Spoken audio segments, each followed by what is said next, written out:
Տարիներ շարունակ գործարարը ապրել է շքեղության հաշվարկված որոշումների մեջ, չնկատելով իր թողած անտեսանելի հետքերը։ Իր աշխատակցուհու մասին անսպասելի բացահայտումը, լուր հերոսուհու, փլուզեց նրա պատկերացումները ուժի, կարեկցանքի պատասխանատվության մասին։ Ճշմարտության առաջ կանգնելով նա որոշեց վերակառուցել ոչ միայն այն քաղաքը, որի վնասմանը մասնակցել էր, այլ նա ինքն իրեն, այս անգամ բաց աչքերով արթուն սրտով։ Հյուսիսային պողոտայի ամենաբարձր շենքի վերջին հարկի պենթհաուսի լռությունը խախտում էին միայն օդորակիչի գրեթե անլսելի բզզոցն ու զրահապատ ապակիներից ներս թափանցող երթեկության հեռավոր աղմուկը։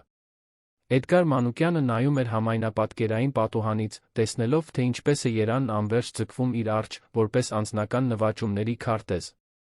Այստեղ, 72-րդ հարկում, նա ղեկավարում էր անշարժ գույքի մի կայսրություն, որը վերջին 2 տասնամյակների ընթացքում փոխել էր քաղաքի դեմքը։ 53 տարեկանում Էդգարը մանրակրկիտ կառուցել էր այն ամենը, ինչի մասին երբեք երազել էր։ Յուրաքանչյուր շենք, յուրաքանչյուր գործարար համալիր, յուրաքանչյուր բնակելի թաղամաս կրում էր նրա ստորագրությունը։ Մանուկյան գործընկերները պարզապես շինարարական ընկերություն չէր, այն քաղաքային վերափոխման ապրանքանիշ էր։ Նա գիտեր մայրաքաղաքի անշարժ գույքի արժեքի յուրաքանչյուր քառակուսի մետրը, շուկայի յուրաքանչյուր միտումը, յուրաքանչյուր ներդրումային հնարավորություն, նախքան այն ակնհայտ կդառնար մրցակիցների համար։ Նրա առօրյան ճշգրիտ էր, ինչպես շվեյցարական ժամացույցը։ Առավոտյան 5:30-ին զարթուցիչը զնգում էր կենտրոնի պենթհաուսում։ Մարզումներ շենքի սեփական մարզասրահում։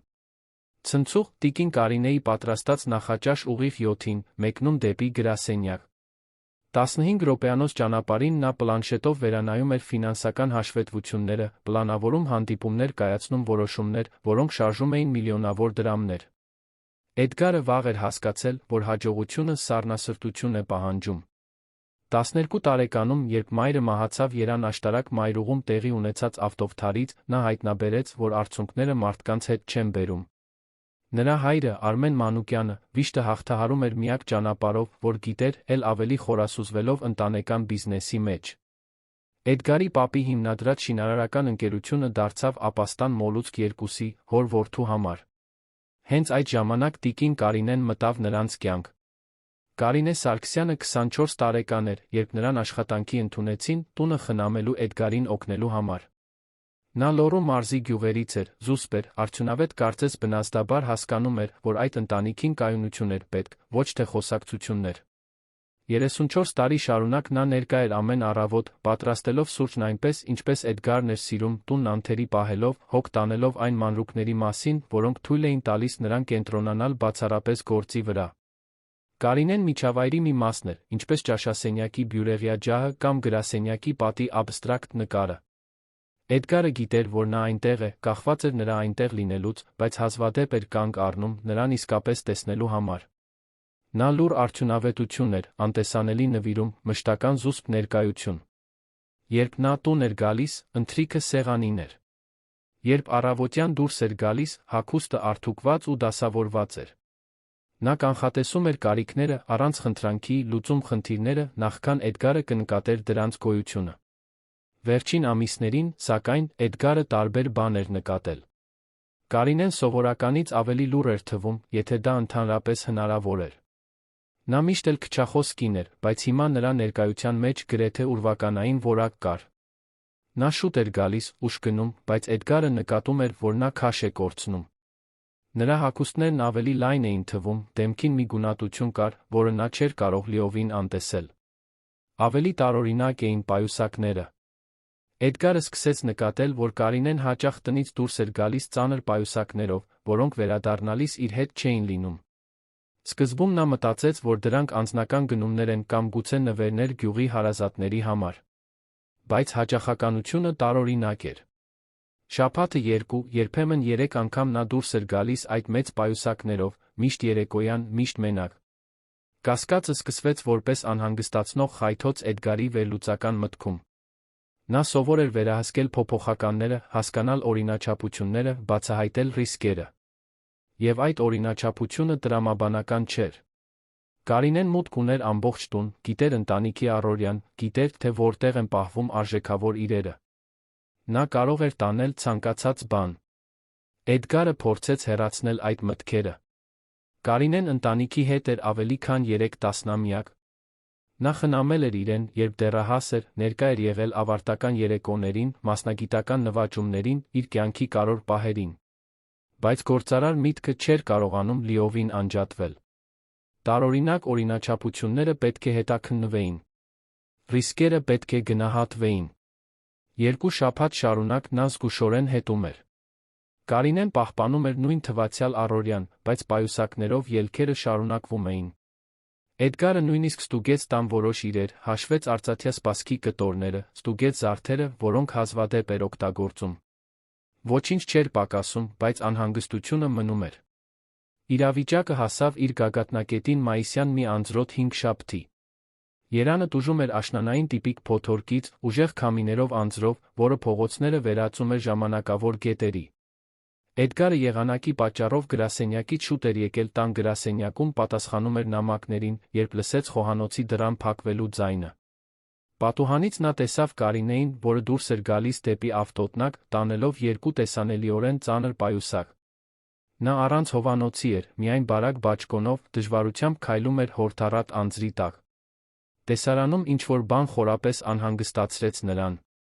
Խնդիրը միայն պայուսակները չէին։ Դա այն վճռականությունն էր, որով նա շարժվում էր, կարծես ոչ մի փոթորիկ չէր կարող խանգարել նրան կատարել իր անձնական առաքելությունը։ Էդգարը իմպուլսիվ որոշում կայացրեց։ Վերցրեց մեքենայի բանալիներն ու որոշեց հետել նրան։ Կարինեն վարում էր գրեթե 10 տարվա սպիտակ Ֆիեստա, որը Էդգարը նրան նվիրել էր որպես ամանորյա պարկ տարիներ առաջ։ Ուժեղ անձրի տակ Էդգարը հեռավորություն պահպանեց, հետելով նրա մեքենայի հետի լույսերին քաղաքի ջրով լցված փողոցներով։ Նրանք դուրս եկան կենտրոնի թանկարժեք թաղամասից, անցան կենտրոնով շարունակեցին դեպի ծայրամաս։ Ուղղությունը դեց գրեթե 1 ժամ։ Կարինեն դանդաղ էր վարում, զգուշորեն, կանգնելով լուսացույցների տակ, նույնիսկ երբ երթևեկություն չկար, հարգելով արագության յուրաքանչյուր սահմանափակում։ Էդգարը սկսեց իրեն ծիծաղելի զգալ։ Ահա նա, 53 տարեկան հաջողակ գործարար, գաղտնի հետում էր այն կնոջը, որը խնամել էր իրեն դեռահասությունից, կարծես էժանագին մասնավոր դետեկտիվ լիներ։ Բայց երբ Կարինեն վերջապես կանգ առավ, Էդգարի հետաքրքրասիրությունը վերածվեց շատ ավելի բարդ բանի։ Նա կայանել էր Շենգավիթի ծայրամասում գտնվող մի փոքրիկ, ըստ երույթին լքված եկեղեցու դիմաց։ Շենքը պարզ էր, քերված պատերով փոքրիկ զանգակատնով, որը կարծես ավելի լավ օրեր էր տեսել։ Կրոնական գործունեության նշաններ չկային, ոչ մի ցուցանակ, պատարագի ժամերի կամ միջոցառումների մասին։ Տեղը թվում էր ամայի մոռացված ժամանակի այն բարեկեցության կողմից, որը Էդգարը գիտեր։ Կարինեն իջավ մեքենայից, վերցրեց 2 պայուսակները հետի նստատեղից քայլեց դեպի եկեղեցու կողային մուտքը։ Նա բանալի ուներ։ Բացեց դուռը, անհետացավ շենքի ներսում։ Էդգարը կայանեց անվտանգ հեռավորության վրա, սպասեց։ Անձրը շարունակում էր տեղալ, ստեղծելով ջրափոսեր, որոնք արտացոլում էին փողոցային լապտերների թույլ լույսը։ Նա չգիտեր, թե ինչ էր ակնկալում հայտնաբերել, բայց գիտեր, որ հասել է անվերադարձ կետի։ Պետք է հասկանար, թե ինչ էր անում Կարինեն։ 20 րոպե հետո նա որոշեց մոտենալ։ Զգուշորեն քայլեց դեպի եկեղեցի, փնտրելով պատուհաններ, որոնցից կարող էր դիտել ներսը, առանց նկատվելու։ Սառը անձրը թրջում էր նրա բրենթային կոստյումը, մինչ նա շրջանցում էր շենքը, զգալով իրեն ավելի ու ավելի օտար այդ միջավայրում։ Հենց այդ ժամանակ նա լսեց ձայները։ Դրանք կրոնական շարականներ կամ պաշտոնական աղոթքներ չէին։ Դրանք խոսակցություններ էին։ Ցածր, ծիծաղ։ Մարդկանց ձայն, որոնք կիսում էին մարդկային ջերմության մի պահ։ Էդգարը գտավ պատրված պլաստիկով կիսով չափ ծածկված կողային պատուհան, կարողացավ նայել ճեղքից։ Այն, ինչ տեսավ, նրան լիովին շփոթեցրեց։ Եկեղեցու ներսը վերածվել էր համապատրաստից ապաստանի։ Նստարաններ կամ խորան չկային։ Փոխարենը, հատակի ներքնակներ էին, տարածված վերմակներ, մոտ 20 մարդ նստած էր շրջանած։ Կարինեն կենտրոնում էր, մեծ կաթսայից տաք ապուր մատուցելով։ Նա յուրաքանչյուրին անունով գիտեր։ Էդգարը լսեց խոսակցությունների պատառիկներ, տեսավ անկեղծ ժպիտներ, նկատեց համապատրաստից ընտանիքի մթնոլորտ։ Այդ մարդիկ տեսանելիորեն անօթաններ էին։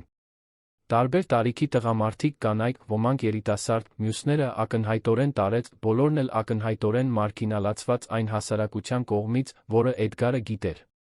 Բայց այնտեղ, այդ պահին, նրանք մարգինալներ չէին թվում։ Նրանք մարդիկ էին թվում։ Մարդիկ, անուններով, պատմություններով, արժանապատվությամբ։ Կարինեն ոչ միայն ուտելիք էր մատուցում։ Նա զրուցում էր, լսում, միասին ծիծաղում։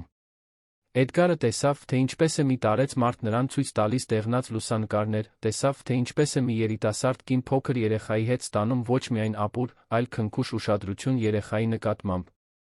Կարինեն բերել էր առաջին անհրաժեշտության դեղորայք, հիգիենայի պարագաներ, մաքուր հագուստ։ Դա մարդկայնության մի փոքրիկ աշխարհ էր, որը լուր գործում էր քաղաքի լքված սրտում։ Էդգարը հետ քաշվեց պատուհանից, զգալով, թե ինչպես է իր կրծքում տարօրինակ բան ձավորվում։ Խառնաշփոթի, զարմանքի մի բանի խառնուրդ, որը նա չէր կարողանում անմիջապես անվանել։ Նա հետել էր Կարինեին, կասկածելով գողության մեջ հայտնաբերել կարեկցանքի մի գործողություն, որը գործում էր ով գիտի որքան ժամանակ, առանց իր իմացության։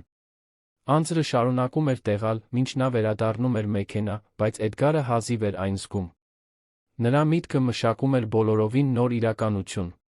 Կարինեն, լուռ կինը, որն ամեն առավոտ իր սուրճն էր պատրաստում, իրականացնում էր մարդկային խնամքի գործողություն, սեփական միջոցներով, անձնական ժամանակով, ֆիզիկական էներգիայով, որը նա ակնհայտորեն հազիվ էր կարողանում խնայել։ Եվ նա երբեք այդ մասին ոչ մի բառ չէր ասել։ Էդգարը գրեթե 1 ժամ նստած մնաց մեքենայում, դիտելով, թե ինչպես է անձրը հոսում դիմապակու վրայով, փորձելով կարգի բերել մտքերը։ Երբ Կարինեն վերջապես դուրս եկավ եկեղեցուց, այժմ տանելով դատարկ պայուսակները, նա նորից հետեց նրան մինչ տուն, պահպանելով հեռավորությունը։ Հաջորդ առավոտ Էդգարն արթնացավ բոլորովին այլ զգացողությամբ։ Նախաճաշը սեղանին էր, ինչպես միշտ, պատրաստված հենց այնպես, ինչպես ինքն էր սիրում։ Կարինեն ողջունեց նրան նույն բարի լույս, պարոն Էդգար, ով, ինչպես միշտ, բայց այս անգամ նա իսկապես նայեց նրան։ Տեսավ հոգնածությունը նրա աչքերում, գունատությունը, որը նկատել էր նախկինում, այն, թե ինչպես էր նա մի փոքր ավելի դանդաղ շարժվում։ Տեսավ մի կնոջ, որը լուռ սպառում էր իրեն, խնամելով իր տունը մարդկանց, որոնց նույնիսկ չէր ճանաչում։ Եվ տասնամյակների ընթացքում առաջին անգամ Էդգար Մանուկյանն իրեն փոքր զգաց սեփական հաջողության մեջ։ Հաջորդ օրերի ընթացքում նա չէր կարողանում դադարել մտածել այն մասին, ինչ տեսել էր։ Գրասենյակի հանդիպումները, ֆինանսական հաշվետվությունները, ընդլայնման նախագծերը, ամեն ինչ կարծես կորցրել էր իր սովորական հրատապությունը։ Նրա միտքը անընդհատ վերադառնում էր այն եկեղեցի, այն մարդկանց, Կարինեի այն տարբերակին, որին նա երբեք չէր ճանաչել։ Էդգարը սկսեց Կարինեին դիտել բոլորովին նոր ձով։ Նկատեց, թե ինչպես նա երբեք ուտելիք չի վատնում, ինչպես միշտ լրացուցիչ բաժիններ է առանձնացնում, երբ պատրաստում է, ինչպես մի քանի անգամ ստուգում է, թե արդյոք օգտագործելի մնացորդներ կան։ Նկատեց, որ նա երբեք աշխատավարձի բարձրացում չի խնդրում, երբեք չի բողոքում ժամերից, երբեք լրացուցիչ արտոնություններ չի պահանջում։ Եվ առաջին անգամ իսկապես նկատեց, որ նա տեսանելիորեն ավելի փխրուն է դառնում։ Մի ուրբաթ օր Էդգարը որոշեց, որ պետք է խոսի նրա հետ։ Տուն եկավ ավելի շուտ, գտավ Կարինեին խոհանոցը մաքրելիս, իր ընթրիքը պատրաստելուց հետո։ Նա պատրաստվում էր գնալ, հավանաբար իր լուռ առաքելություններից մեկի համար։ Էդգարը խորը շունչ քաշեց, հավաքելով քաջություն մի խոսակցության համար, որը գիտեր, որ կփոխի ամեն ինչ նրանց մեջ։ Կարինե, ես պետք է ձեզ հետ խոսեմ։ Կարինեն դադարեց սրբիչը տեղը դնելուց դանդաղ շրջվեց դեպի Էդգարը։ Նրա աչքերում մի բան կար, որը նա երբեք չէր նկատել, մի խաղաղություն, որը գալիս է նրանից, ով ծանր պատմություններ է կրում, առանց բողոքելու։ Նա ձեռքերը սրբեց տարիներ շարունակ կրած ասեղնագործ գոգնոցով սպասեց, ինչպես միշտ անում էր, երբ նա պետք է կարևոր բան ասեր տան կամ ժամերի մասին։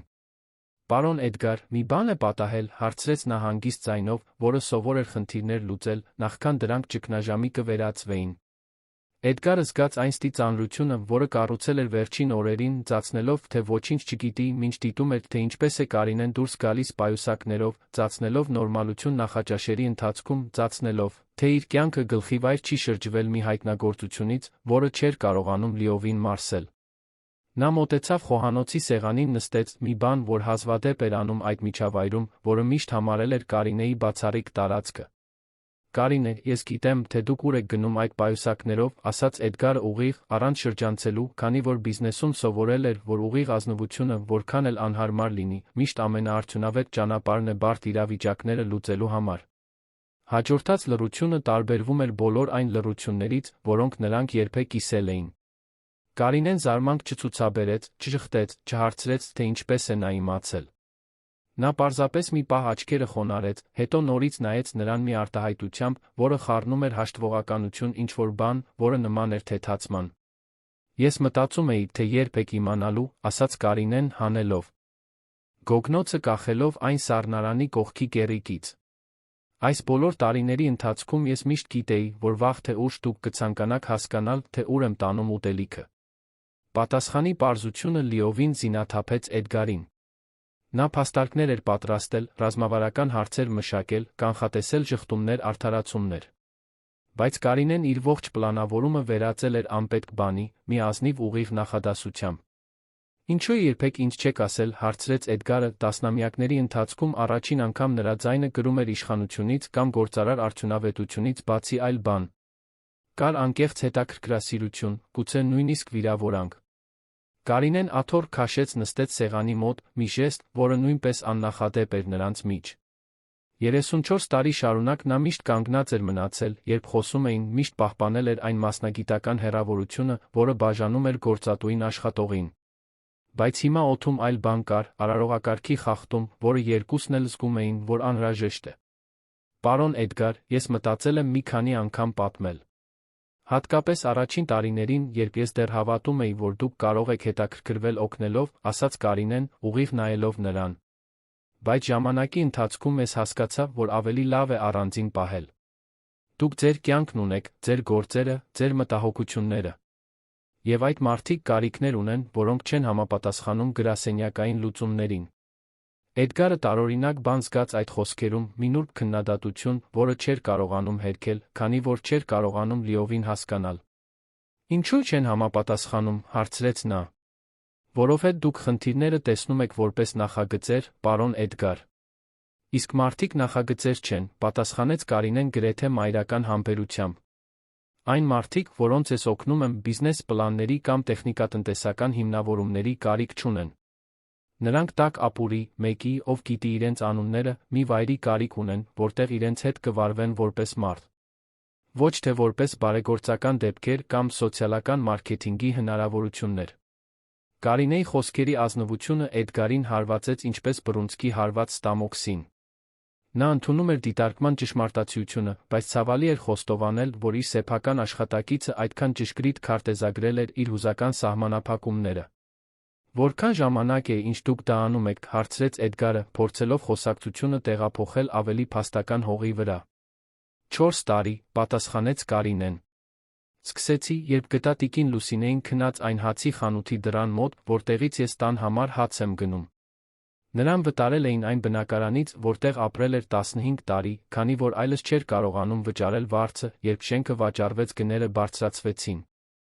Նա ինձ պատմեց ամբողջ պատմությունը, պարոն Էդգար։ Թե ինչպես կարող է մի ամբողջ կյանքի աշխատանք փլուզվել ամիսների ընթացքում, ձեզ նման մարդկանց կողմից 15 րոպեանոց հանդիպումների ժամանակ կայացված որոշումների պատճառով։ Էդգարը աճող անհանգստություն զգաց։ Այն կապը, որը Կարինեն հաստատում էր իր աշխատանքի այդ մարդկանց իրավիճակի միջ, մի բան էր, որի մասին նա երբեք չէր մտածել։ Իր մտքում անշարժ գույքի զարգացումը առաջընթաց էր, աշխատատեղերի ստեղծում, քաղաքի արդիականացում։ Այն հնարավորությունը, որ իր գործարար որոշումները կարող էին ուղղակի մարդկային հետանքներ ունենալ, մի փոփոխական էր, որը նա սովորել էր անտեսել։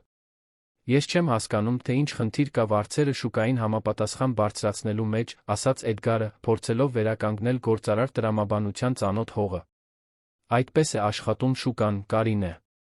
Դա հիմնական տնտեսագիտություն է։ Կարինեն նայեց նրան մի արտահայտությամբ, որը նա չկարողացավ լիովին մեկնաբանել։ Այնտեղ տխրություն կար, բայց նա մի բան, որը նման էր հիասթափության։ Ես գիտեմ, որ դա հիմնական տնտեսագիտություն է, պարոն Էդգար, ասաց Կարինեն հանգիստ։ Բայց տիկին Լուսինեն հիմնական տնտեսագիտություն չէ։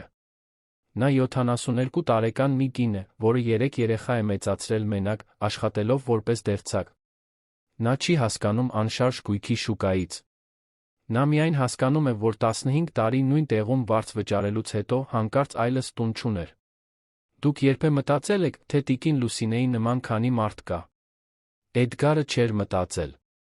Դա այն անհարմար ճշմարտությունն էր, որը նա չէր ուզում խոստովանել։ Գործարար կարիերայի 2 տասնամյակների ընթացքում նա զարգացրել էր մարդկանց թվերի, մարդկային կարիքները վիճակագրական տվյալների, ընտանեկան դրամաները շուկայական փոփոխականների վերածելու բարդ հմտություն։ Դուք վստահ եք, որ ես չէի հետաքրքրվի օգնելով, հարցրեց Էդգարը, փորձելով ավելի բաց թվալ, քան իրականում զգում էր։ Կարինեն խորը հոգոց հանեց, ինչպես մեկը, ով պատրաստվում էր ասել ճշմարտություններ, որոնք երկար ժամանակ պահել էր։ Պարոն Էդգար, դուք լավ մարդ եք։ Ես դա գիտեմ, որովհետև խնամել եմ ձեզ դեռահաս տարիքից։ Ես տեսել եմ, թե ինչպես եք լացել, երբ ձեր հայրը մահացավ, տեսել եմ, թե ինչպես եք անհանգստացել աշխատակիցների համար տնտեսական ճգնաժամերի ժամանակ, տեսել եմ, թե ինչպես եք գումար նվիրաբերել բարեգործական հաստատություններին, Կարինեն դադար տվեց, զգուշորեն ընտրելով հաջորդ խոսքերը։ Բայց դուք նա մի մարդ եք, որը սովոր է վերահսկել իրավիճակները։ Եվ այն, ինչ ես անում եմ եկեղեցում, չի կարող վերահսկվել։ Չի կարող օպտիմիզացվել, վերակազմակերպվել կամ վերածվել սոցիալական ծրագրի, նպատակներով արդյունավետության ցուցանիշներով։ Էդգարն իրեն բացահայտված զգաց այնպես, ինչպես տարիներ շարունակ չէր զգացել։ Կարինեն քարտեզագրել էր ոչ միայն իր վարքագծային օրինաչափությունները, այլ իր հուզական սահմանափակումները մի ճշգրտությամբ, որը նա համարում էր գրեթե ներխուժում։ Դուք ուզում եք իմանալ, թե ինչու ես երբեք օգնություն չեմ խնդրել, շարունակեց Կարինեն։ Որովհետև ես վախենում էի, որ դուք այդ մարդկանց կվերածեք փրկության նախագծերի, որ կցանկանաք նոր ապաստան կառուցել, նվիրատվության արշավներ կազմակերպել, օգնության ծրագրեր ստեղծել ընկերության անունով։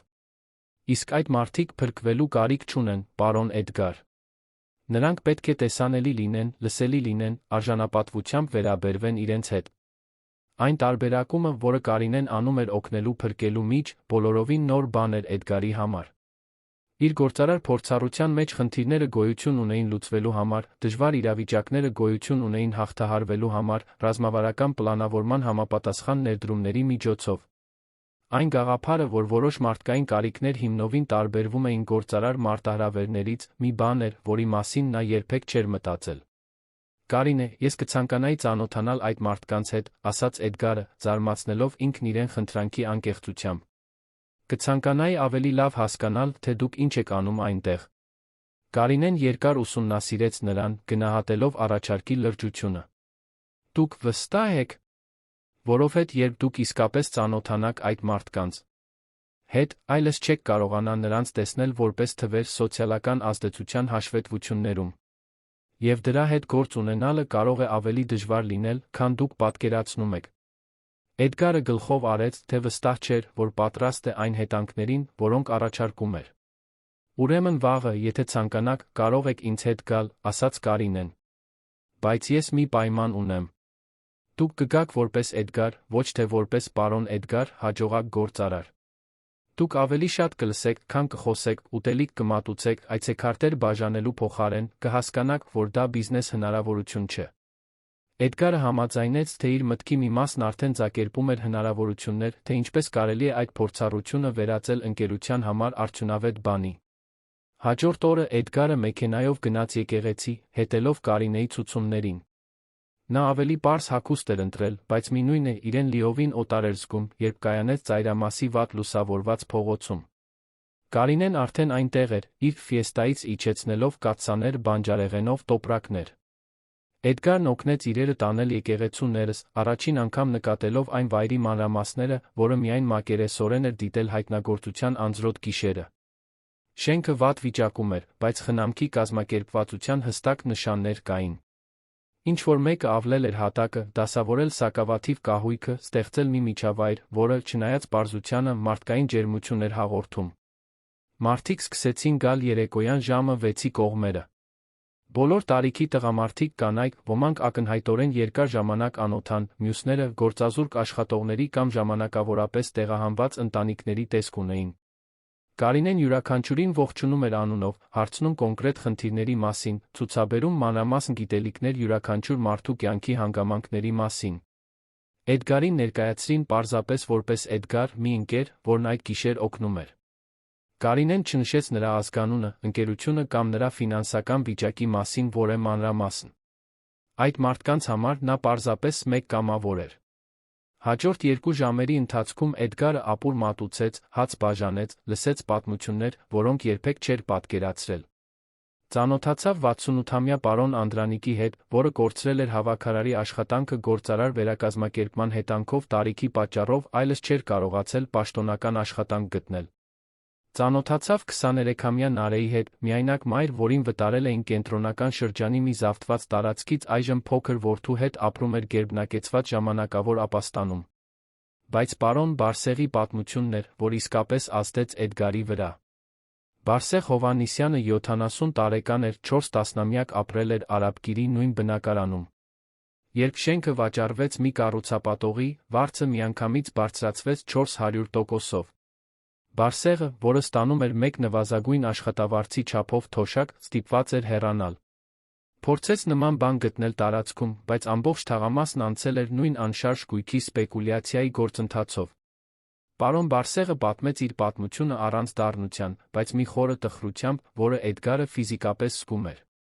Նա խոսեց այն մասին, թե ինչպես է 3 երեխա մեծացրել այդ բնակարանում, ինչպես գիտեր բոլոր հարաններին, ինչպես ուներ 40 տարվա առօրյա, որը ներառում էր անկյունի հացի խանութը, Վերի փողոցի վարսավիրանոցը, դեղատունը, որտեղից 2 տասնամյակ շարունակ գնում էր ճնշման դեղը։ Դուք պետք է հասկանաք, պարոն Էդգար։ Ես ոչ միայն տունս կորցրի։ Ես իմ ամբողջ կյանքը կորցրի, ասաց Բարսեղը, դանդաղ խառնելով ապուրն ափսեում։ 40 տարվա հարանություն, ընկերություն, փողոցի յուրաքանչյուր ծառը ճանաչելը։ Հիմա ես ապրում եմ մի ապաստանում, որը 2 ժամվա ավտոբուսի ճանապարհ է այն ամենից, ինչ ես գիտեի։ Կարծես ես մահացել վերածնվել եմ մեկ այլ երկրում։ Էդգարը լսեց այդ խոսքերը, զգալով, թե ինչպես է իր ներսում մի բան կոտրվում։ Այն տեխնիկական ճշգրտությունը, որով Բարսեղը նկարագրում էր, թե ինչ է կորցրել, ավելի կործանարար էր, քան ցանկացած ուղղակի մեղադրանք։ Էդգարը ճանաչեց Բարսեղի նկարագրած օրինաչափությունը։ Ինքն անձամբ մասնակցել էր տասնյակ նման գործողությունների, վարձի ռազմավարական բարձրացումներ, արժորվող թաղամասերում գտնվող գույքի ֆինանսական եկամտաբերությունը օպտիմիզացնելու համար։ Երբ գիշերն ավարտվեց, Էդգարն օգնեց Կարինեին մաքրել ամեն ինչ, նա լիակատար լռության մեջ էր։ Կարինեն նկատեց նրա հոգեվիճակը, բայց մեկնաբանություններ չարեց։ Պարզապես ասաց, որ առաջին անգամվա համար նա լավ էր իրեն դրսորել, որ մարդիկ հավանել էին իրեն։ Կարինե, կարո՞ղ եմ ձեզ ուղեկցել մինչ ձեր տուն, հարցրեց Էդգարը, երբ նրանք կողպեցին եկեղեցին։ Ճանապարհին դեպի Կարինեի փոքրիկ բնակարանը հարավային թաղամասում, նրանք քիչ խոսեցին։ Էդգարը մարսում էր այն ամենը, ինչ ապրել էր, փորձելով կարգի բերել մտքերը, որոնք հրաժարվում էին շարվել ծանոթ կատեգորիաներում։ Երբ հասան այն պարզ շենքին, որտեղ Կարինեն ապրում էր ավելի քան 15 տարի, նա հրավիրեց նրան մի բաժակ սուրճի։ Էդգարն ընդունեց, հետաքրքրված իմանալ այն կնոջ անձնական տարածքը, որը խնամում էր իր տունը, բայց որի անձնական կյանքի մասին նա գրեթե ոչինչ չգիտեր։ Կարինեի բնակարանը փոքր էր, բայց կազմակերպված նույն խնամքով, որը նա ցուցաբերում էր Էդգարի տանը։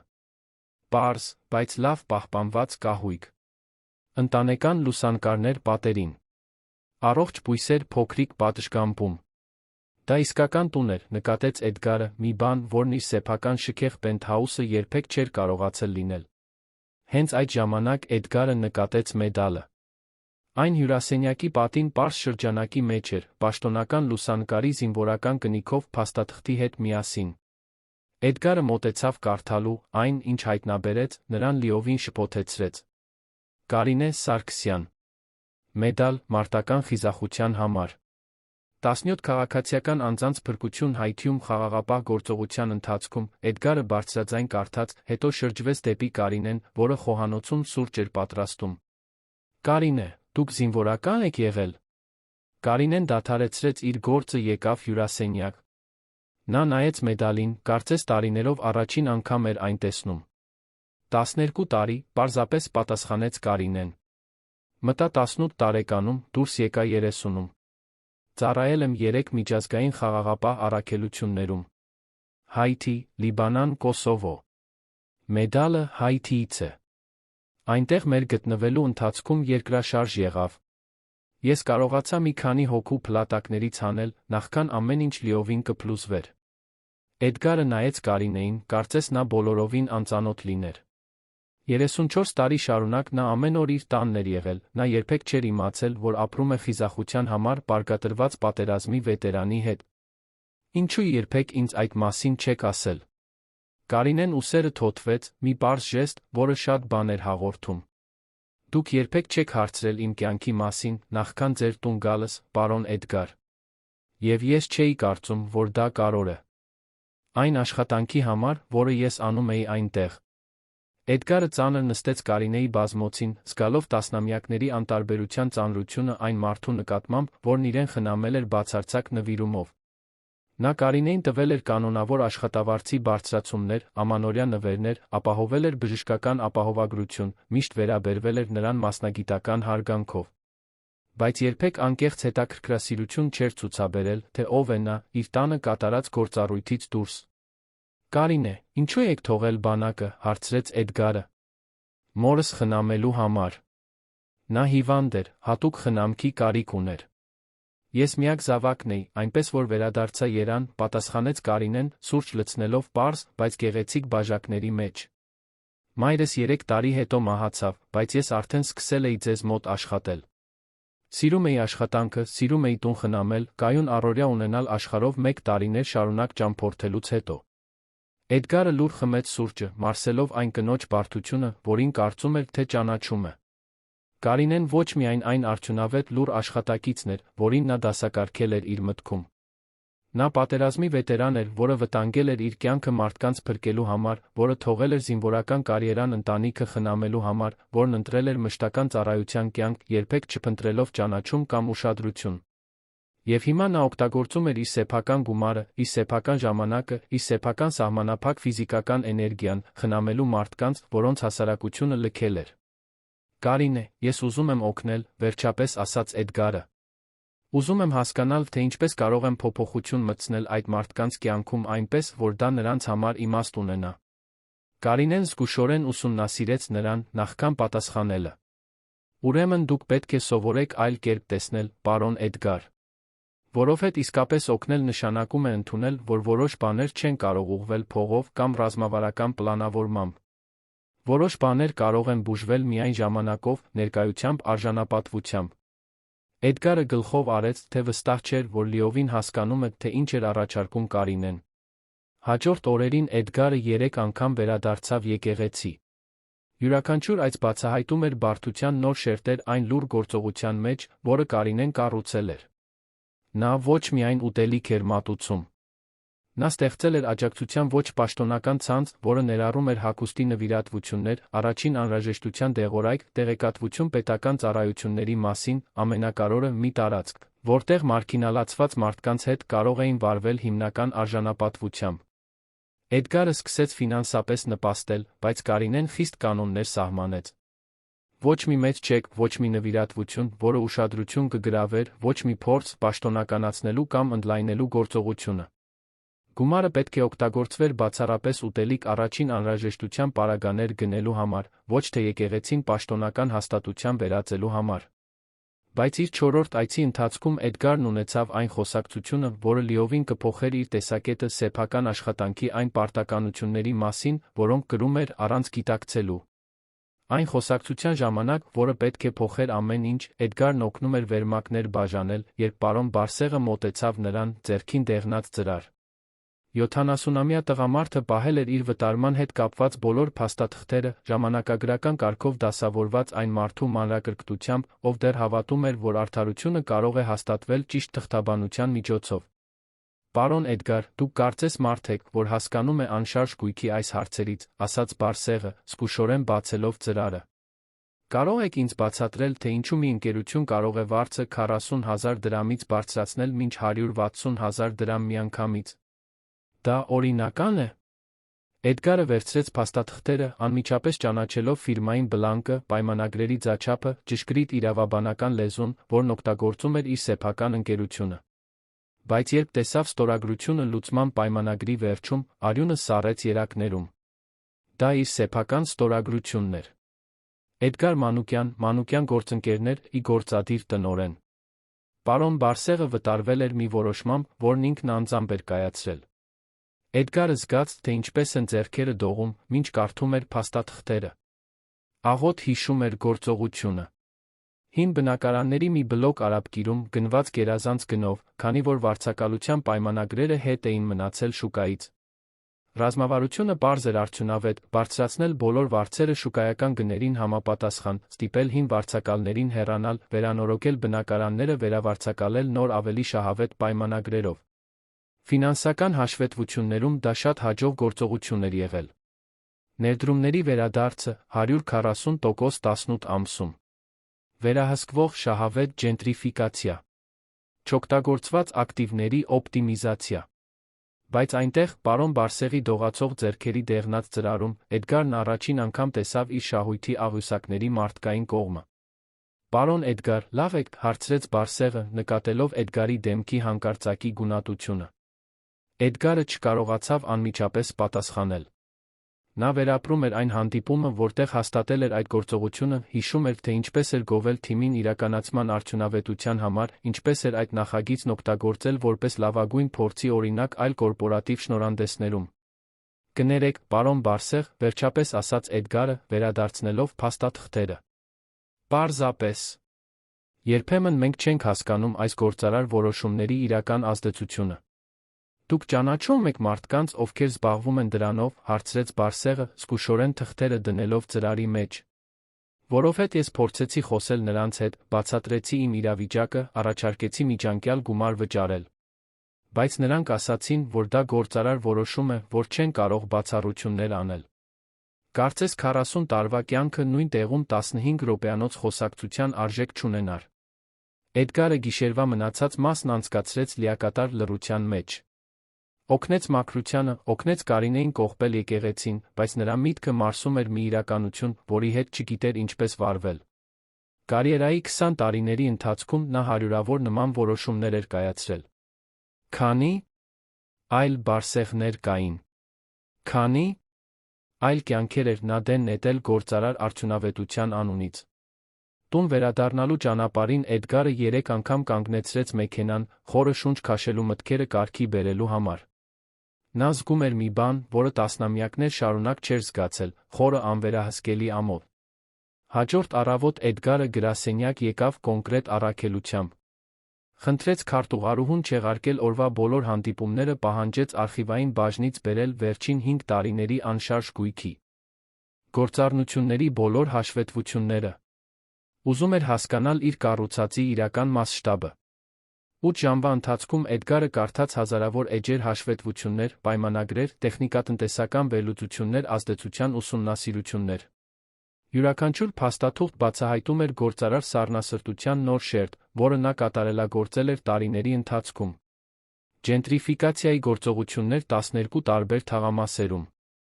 530 ընտանիք հեռացված իրենց տներից, վարձի ռազմավարական բարձրացումների միջոցով։ 740 բնակելի պայմանագիր լուծարված, ֆինանսական եկամտաբերության օպտիմիզացման համար։ Էդգարը գտավ դեպքեր, որոնք պարոն Բարսեղի պատմության ճշգրիտ տարբերակներն էին։ 3 սերնդի ընտանիքներ հեռացված բնակարաններից, որտեղ նրանք մեծացել էին։ Տարեցներ ստիպված տեղափոխվել ծայրամաս, տասնամյակներ շարունակ իրենց թաղամասերում ապրելուց հետո։ Փոքր արտրականներ, որոնք կորցրել էին տարիներ շարունակ հաստատված արտրային կետերը, քանի որ վարձերը բարձրացվել էին իրենց հնարավորություններից վեր։ Բայց մի կոնկրետ դեպք լիովին կոտրեց Էդգարին։ 2019 թվականի արխիվներում նա գտավ քաղաքի կենտրոնական շրջանում իրականացված գործողության հաշվետվությունը։ Մի հին շենք գնվել էր, բոլոր վարձակալները հեռացվել էին ամբողջական վերանորոգման համար։ Փաստաթղթերի մեջ կար 65-ամյա բնակչուհի Մարիամ Վարդանյանի նամակը, որը խնդրում էր մնալ այն բնակարանում, որտեղ ապրում էր 30 տարի։ Նամակը ձեռագիր էր, դողացող, բայց խնամքով գրված։ Մարիամը բացատրում էր, որ այրի է, ստանում է փոքր թոշակ, բայց միշտ ժամանակին է վճարել վարձը։ Խնդրում էր միայն շարունակել ապրել այնտեղ, առաջարկում էր օգնել շենքի մաքրությանը, խնամել այգու բույսերը, ցանկացած բան, որը կարդարացներ իր մնալը։ Նա բացատրում էր, որ իր բոլոր ընկերներն ապրում են այդ տարածքում, որ ճանաչում է փողոցի յուրաքանչյուր արտրականի, որ իր բժիշկը 2 թաղամաս հեռու է։ Նամակի լուսանցքում մատիտով նշում կար՝ արված ընկերության իրավաբանական թիմի կողմից։ Ստանդարտ դեպք։ Հետել լուծման արձանագրությանը։ Սենտիմենտալ բացառությունների համար իրավական հիմք չկա։ Էդգարը հիշում էր, որ հաստատման հանդիպման ժամանակ հպանցիկ տեսել էր այս նամակը։ Հիշում էր, որ համաձայնել էր իրավաբանական գնահատականի հետ։ Սենտիմենտալ բացառությունները տեղ չունեին ռացիոնալ գործարար որոշումներում։ Էդգարը վերցրեց հեռախոսը, զանգահարեց իրավաբանական բաժին։ Պարոն Մանուկյան, ինչով կարող եմ օգնել, պատասխանեց դոկտոր Կարապետյանը, ընկերության պայմանագրային հարցերով պատասխանատու իրավաբանը։ Կարապետյան, պետք է որ դուք գտնեք մեր նախկին վարձակալուհուն։ Մարիամ Վարդանյան։ Նա ապրում էր մի շենքում, որը մենք գնել ենք կենտրոնական շրջանում 2019 թվականին։ Ուզում եմ իմանալ, թե ինչ է պատահել նրա հետ լուծումից հետո։ Պարոն Մանուկյան, դա մի փոքր անսովոր է։ Սովորաբար մենք հետգործառնական հետողականություն չենք իրականացնում հեռացված վարձակալների նկատմամբ, պատասխանեց դոկտոր Կարապետյանը, տեսանելիորեն շփոթված։ Կարող եմ հարցնել, որն է հարցման պատճառը։ Պարզապես գտեք այդ տիկնոջը, Կարապետյան, ասաց Էդգարը, անջատելով հեռախոսը։ 2 ժամ հետո դոկտոր Կարապետյանը հետ զանգեց տեղեկություններով, որոնք Էդգարը պատրաստ չէր լսել։ Պարոն Մանուկյան, կարողացա գտնել Մարիամ Վարդանյանին։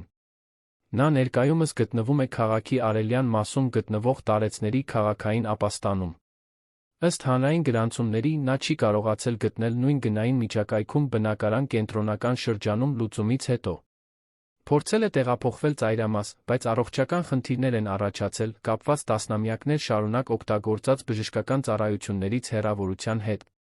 Վերջին տարում 3 անգամ հոսպիտալացվել է շաքարախտի բարդությունների պատճառով, որոնք, ըստ ելույթին, չի կարողացել պատշաճ կերպով վերահսկել իր բժշկական առօրյայի փոփոխությունների պատճառով։ Էդգարն անջատեց հեռախոսը, 20 րոպե նայեց պատին, բացարձակ լռության մեջ։ Հետո վերցրեց մեքենայի բանալիներն ու դուրս եկավ գրասենյակից։ Քաղաքային ապաստանը գտնվում էր մի տարածքում, որը Էդգարը գիտեր միայն ժողովրդագրական հաշվետվություններից, որոնք իր ընկերությունը խորհրդակցում էր նոր նախագծերի տեխնիկատնտեսական վերլուծության համար։ Դա ընդդեմ ինստիտուցիոնալ շենք էր, մաքուր կազմակերպված, բայց առանց մարդկայնության կամ հարմարավետության որե հետքի։ Մարիամ Վարդանյանը ընդհանուր սենյակում էր, նստած պլաստիկ բազկաթոռին, նայում էր պատուհանից, որը բացվում էր դեպի փոքրիկ առանց այգու ներքին բակ։ Էդգարը ճանաչեց նրան արխիվում տեսած փաստաթղթերից, բայց անձամբ նա ավելի փոքր, ավելի փխրուն էր թվում, քան պայմանագրերին կցված լուսանկարներում։ Էդգարը ներկայացավ ապաստանի համակարգողին, բացատրեց, որ գործարարը կցանկանար խոսել Մարիամի հետ նրա նախկին բնակարանին վերաբերող հարցով։ Նա լիովին չստեց, բայց նա չբացահայտեց իր իրական ինքնությունը։ Տիկին Մարիամ, իմ անունը Էդգար է։ Ես կցանկանայի ձեզ հետ խոսել այն բնակարանի մասին, որտեղ դուք ապրում եք կենտրոնական շրջանում։ Մարիամը նայեց նրան հետաքրքրությամբ, բայց առանց զարմանքի։ 65 տարեկանում քաղաքային ապաստանում 1 տարի ապրելուց հետո նա զարգացրել էր այն մարդու հաշտվողական համբերությունը, ով այլս մեծ շրջադարձեր չի սպասում կյանքում։ Ախ, տղաս, դա արդեն այնքան վաղուց է եղել, ասաց Մարիամը, ցույց տալով իր կողքի աթոռը։ Դուք լրագրող եք։ Փաստաբան։ Երբեմն մարդիկ են գալիս այստեղ, հարցնելով այդ վտարման բաների մասին։ Ոչ, տիկին Մարիամ։ Ես աշխատում եմ անշարժ գույքի ոլորտում։ Փորձում եմ ավելի լավ հասկանալ, թե ինչպես են այս իրավիճակներն ազդում մարդկանց վրա, պատասխանեց Էդգարը, իրեն վախկոտ զգալով, որ ամբողջ ճշմարտությունը չի բացահայտում։ Մարիամը ժպտաց մի տխրությամբ, որը Էդգարը ֆիզիկապես զգաց։ Տղաս, ես 30 տարի ապրել եմ նույն բնակարանում։ 30 տարի։ Ես տեսել եմ, թե ինչպես է այդ փողոցը լիովին փոխվել, տեսել եմ հարանների գալն ու գնալը, տեսել եմ երեխաների մեծանալը, տեսել եմ տարեցների մահանալը։ Այդ բնակարանը ոչ միայն այն տեղն էր, որտեղ ես քնում էի։ Դա իմ ամբողջ կյանքն էր, ասաց Մարիամը, նորից նայելով պատուհանից։ Ես ճանաչում էի փողոցի յուրաքանչյուր արտրականի, մայթի յուրաքանչյուր ծառը։ Իմ բժիշկը 2 թաղամաս հեռու էր։ Իմ դեղատունը անկյունում էր։ Հացի խանութը, որտեղից ամեն օր հաց էի գնում, դիմացն էր։ Էդգարը լսում էր յուրաքանչյուր բառ, զգալով աճող ծանրություն իր կրծքում։ Եվ երբ նրանք ինձ հանեցին այնտեղից, ոչ միայն բնակարանը կորցրի։ Ես իմ ամբողջ կյանքը կորցրի, շարունակեց Մարիամը։ Փորձեցի տեղափոխվել ծայրամաս, ինչպես նրանք առաջարկեցին։ Գտա մի էժան սենյակ, բայց այն 2 ժամվա ավտոբուսի ճանապարհ էր իմ բժշկից։ Ես շաքարախտ ունեմ, տղաս։ Կանոնավոր հսկողության կարիք ունեմ։ Բայց տարիքի հետ, հեռավորության հետ, այն գումարի հետ, որը ես ծախսում էի տրանսպորտի վրա, դժվարացավ բուժումը պահպանելը։ Էդգարն ուզում էր դադարել լսել, բայց գիտեր, որ պետք է լսի մինչ վերջ։ Հետո ես սկսեցի վատ զգալ։ 6 ամսում 3 անգամ հոսպիտալացվեցի։ Չկարգավորված շաքարախտ, բարձր ճնշում, մի շարք բաներ, որոնք նախկինում վերահսկվում էին։ Հիվանդանոցի բժիշկն ասաց, որ դա սթրեսի, առօրյայի փոփոխության, հսկողությունը պահպանելու դժվարության պատճառով է, Մարիամը դադար տվեց, խորը շունչ քաշելով։ Երբ տեսա, որ չեմ կարողանա ինձ լավ խնամել, մենակ ապրելով ամեն ինչից հեռու, ես որոշեցի գալ այստեղ։ Գոնե այստեղ բուժքույր կա, բժիշկ կա, որ ամեն շաբաթ գալիս է։ Էդգարը 1 ժամ խոսեց Մարիամի հետ, լսելով պատմություններ նրա կյանքի մասին հին բնակարանում, հարանների մասին, որոնց հետ կապը կորցրել էր, այն առօրյայի մասին, որը կառուցել էր 3 տասնամյակների ընթացքում, որը քանդվել էր շաբաթների ընթացքում։ Երբ հրաժեշտ տվեց, Էդգարը գիտեր, որ այդ օրն այլևս չի կարողանա վերադառնալ գրասենյակ։ Առանց նպատակի վարում էր Երանի փողոցներով, անցնելով իր կառուցած մի քանի նախագծերի կողքով, առաջին անգամ տեսնելով բարձրակարգ բնակարաններ, բացառիկ համալիրներ, ցուցանակները որպես իր սեփական անզգայունության հուշարձաններ։ Երեկոյան Էդգարը գնաց Կարինեի տուն։ Պետք է խոսեր մեկի հետ, ով կհասկանար այն բանի ծանրությունը, ինչը նա հայտնաբերել էր իր մասին։ Կարինեն բացեց դուռը, անմիջապես նկատեց Էդգարի վիճակը։ Նա հրավիրեց նրան ներս, թեյ պատրաստեց, սպասեց, որ նա կարողանա կարգի բերել բառերը, բացատրելու համար, թե ինչ էր զգում։ Կարինե, ես գտա այն բնակիչներից մեկին, որոնց մենք վտարել ենք, վերջապես ասաց Էդգարը։ Եվ մեկ այլին անձամբ ճանաչեցի եկեղեցում։ Ես հայտնաբերում եմ, որ իմ ընկերությունը կառուցել եմ ավերված կյանքերի վրա։ Կարինեն լուր լսեց նրան, մինչ Էդգարը պատմում էր Մարիամի մոտ իր այցի, պարոն Բարսեղի մասին, իր հայտնագործության, իր կեսօրվա մասին, կարդալով գործողությունների արխիվները, որոնք հաստատել էր, երբեք չհաշվի առնելով մարդկային հետանքները։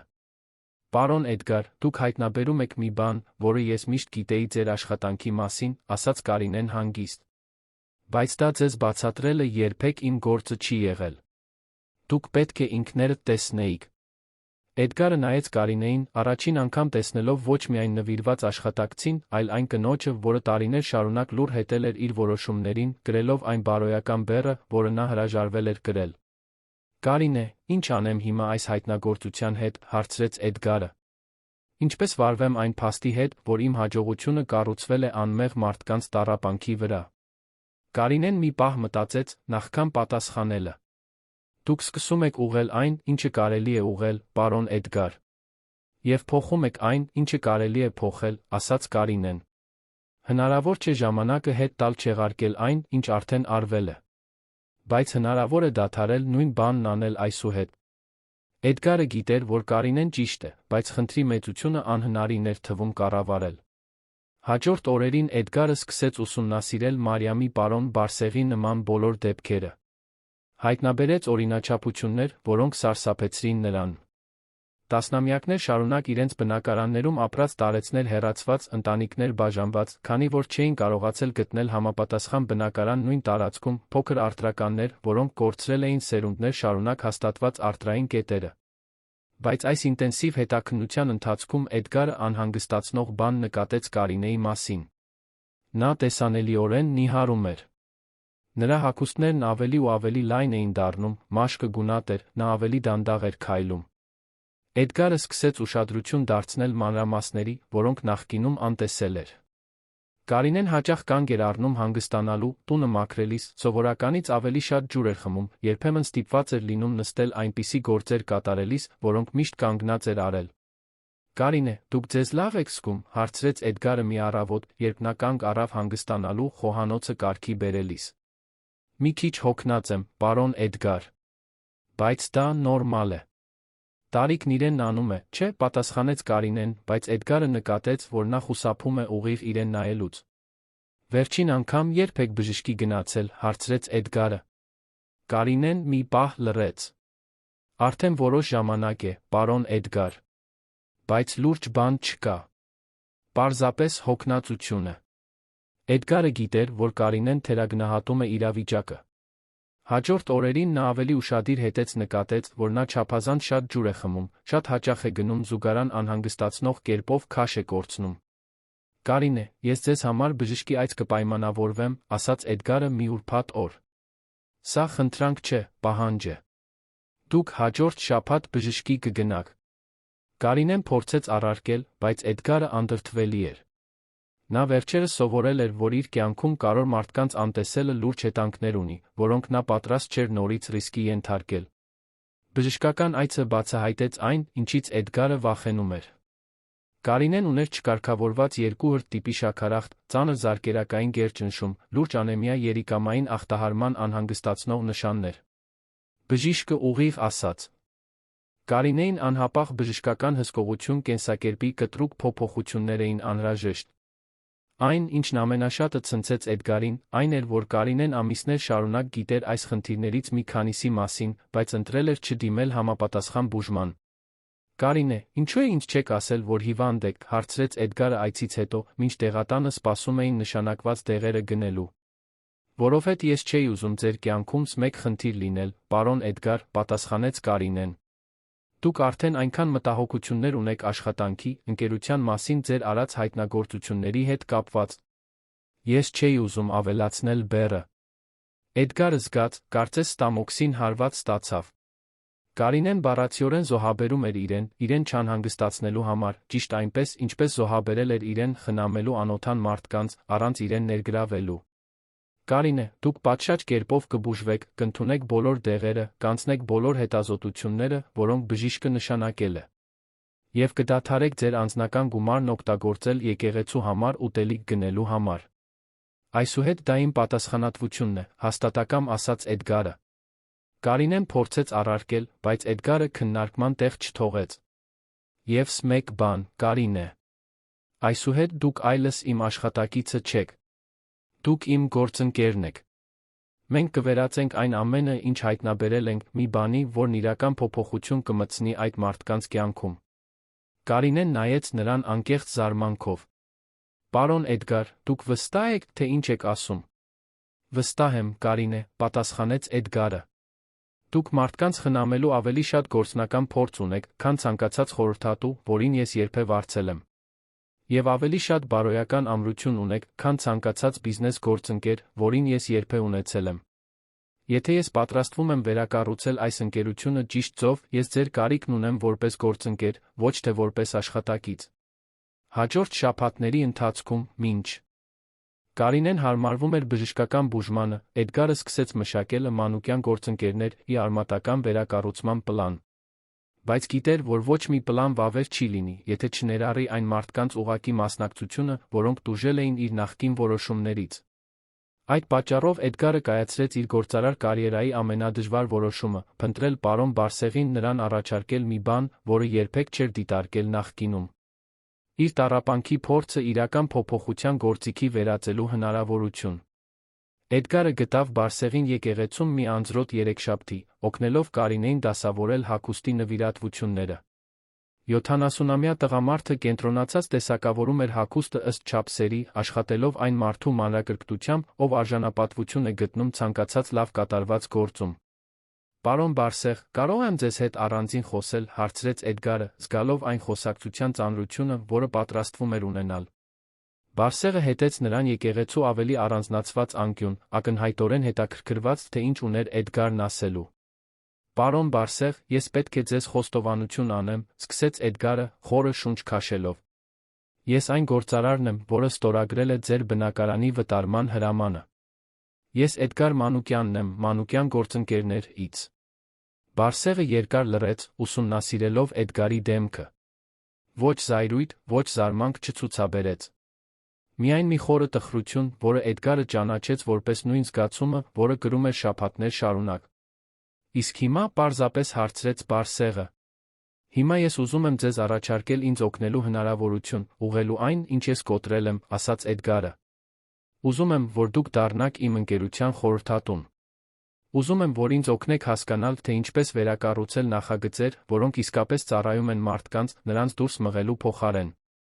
Ուզում եմ ձեր փորձից սովորել, թե ինչպես անել քաղաքաշինություն, որը ներառում է, ոչ թե բացառում։ Բարսեղը շարունակեց լռել, մարսելով անսպասելի առաջարկը։ Պարոն Էդգար, ինչու ես պետք է ձեզ օգնեմ, վերջապես հարցրեց Բարսեղը։ Դուք ավերել եք իմ կյանքը։ Խլել եք ինձնից այն ամենը, ինչ ես կառուցել եմ 40 տարում։ Ինչու ես պետք է օգնեմ ձեզ ավելի լավ զգալ ձեզ։ Էդգարը սպասում էր այս հարցին ազնիվ պատասխաներ պատրաստել։ Որովհետև դա իմ լավ զգալու համար չէ, պարոն Բարսեղ։ Դա նրա համար է, որ այլ մարդիկ չանցնեն այն բանի միջով, ինչի միջով դուք անցաք, պատասխանեց Էդգարը։ Ես չեմ կարող չեղարկել այն, ինչ արել եմ ձեզ հետ։ Բայց կարող եմ երաշխավորել, որ դա այլևս չի պատահի այլ մարդկանց հետ։ Եվ դա ճիշտ անելու համար ինձ պետք է մեկը, ով իր մաշկի վրա հասկանում է, թե ինչ է նշանակում կորցնել ամեն ինչ, սառը գործարար որոշումների պատճառով։ Բարսեղը մի քանի րոպե մտածեց, նայելով եկեղեցու շուրջը, դիտելով մյուս մարդկանց, որոնք այնտեղ էին իրենց նման հանգամանքներով։ Դուք լուրջ եք ասում, հարցրեց Բարսեղը։ Սա բարեգործություն կամ ցուցադրական սոցիալական նախագիծ չէ։ Սա իրական գործընկերություն է, պարոն Բարսեղ։ Արժանապատիվ աշխատավարձով, որոշումներում ձայնով, համայնքներին վնասող նախագծերի վրա վետոյի իրավունքով, պատասխանեց Էդգարը։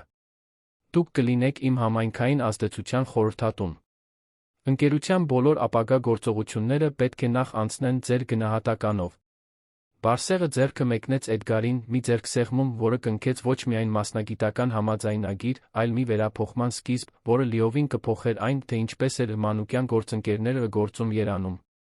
Բայց Էդգարը գիտեր, որ սա միայն շատ ավելի մեծ վերակառուցման առաջին քայլն էր, որին պետք է դիմակայեր։ Որովհետև մի ամբողջ ընկերություն փոխել նշանակում էր դիմակայել ոչ միայն իր սեփական սահմանափակումներին, այլ գործընկերների, ներդրողների մի ամբողջ շուկայի դիմադրությանը, որը սովոր էր շահույթը գերադասել մարդկային ազդեցությունից։ Մանուկյան գործընկերները ի վարչական խորհրդի նիստը նշանակված էր հունիսյան մի անձրոտ երկուշաբթի, կորպորատիվ շենքի 35-րդ հարկի կոնֆերանսների սրահում։ Էդգարը 3 շաբաթ պատրաստել էր մի շնորհանդես, որը գիտեր, որ իր գործարար կարիերայի ամենակարևորն է։ Ոչ թե որովհետև այն կսահմաներ աճի կամ ընդլայնման նոր ուղղություններ, այլ որովհետև այն կասկածի տակ կդներ այն ամենի հիմքերը, ինչը նա կառուցել էր վերջին 20 տարիների ընթացքում։ Խորհրդի 5 անդամները ժամանեցին ճիշտ առավոտյան ժամը 9-ին, ինչպես միշտ։ Ռուբեն Ադամյանը, հիմնադիր գործընկեր Էդգարի դաստիարակը ընկերության առաջին տարիներից։ Մարինե Կոստանյանը, քաղաքաշինության մասնագետ ընկերության ընդլայնման պատասխանատուն այլ մայրաքաղաքներում։ Ֆերդինանդ Սողոմոնյանը, ֆինանսական տնօրեն այն թվերի պահապանը, որոնք մանուկյան գործընկերները պահում էին որպես երկրի ամենաշահութաբեր շինարարական ընկերություններից մեկը։ Աննա Պետրոսյանը, իրավաբանական բաժնի ղեկավար բոլոր այն պայմանագրային ռազմավարությունների ճարտարապետը, որոնք թույլ էին տալիս քաղաքային նորոգման գործողությունները։ Եվ Կարեն Մելիքյանը, անշարժ գույքի շուկայի խորհրդատու արժորման ներուժ ունեցող թաղամասերում ներդրումային հնարավորությունների բացահայտման պատասխանատուն։ Էդգարը ճանաչում էր նրանցից յուրաքանչյուրին տարիներ շարունակ, կառուցել էր ամուր մասնագիտական հարաբերություններ, հիմնված փոխվստահության կայուն ֆինանսական արդյունքների վրա։ Գիտեր, որ այն առաջարկը, որը պատրաստվում էր ներկայացնել, կփորձարկեր այդ հարաբերությունները այնպես, ինչպես նա չէր կարողանում լիովին կանխատեսել։ Կարինեն ներկա էր նիստին, ինչն ինքնին արդեն տարօրինակություն էր առաջացրել։ 3 տասնամյակ շարունակ նա անտեսանելի էր եղել այդ մարդկանց համար, լուռ աշխատակից, որը սուրճ էր մատուցում, փաստաթղթեր դասավորում։ Բայց հիմա նա զբաղեցնում էր մի աթոռ նիստերի սեղանի շուրջ, պաշտոնապես նշանակված որպես ընկերության սոցիալական ազդեցության տնօրեն, մի պաշտոն, որը Էդգարը ստեղծել էր հատուկ նրա համար։ Բարսեղը նույնպես ներկա էր, նստած Կարինեի կողքին, հագին պարզ, բայց խնամված կոստյում, որը Էդգարը հոգացել էր այդ առիթի համար։ Նրա ներկայությունը նիստերի սրահում տեսանելի անհանգստություն էր առաջացնում խորհրդի անդամների մոտ, որոնք չէին հասկանում, թե ինչու է ակնհայտորեն համեստ ծագում ունեցող մի մարդ մասնակցում ընկերության ռազմավարական որոշումներին։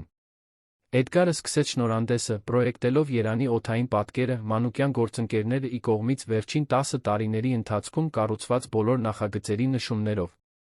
Գործընկերներ, սա այն քաղաքային լանդշաֆտն է, որը մենք միասին ենք կառուցել։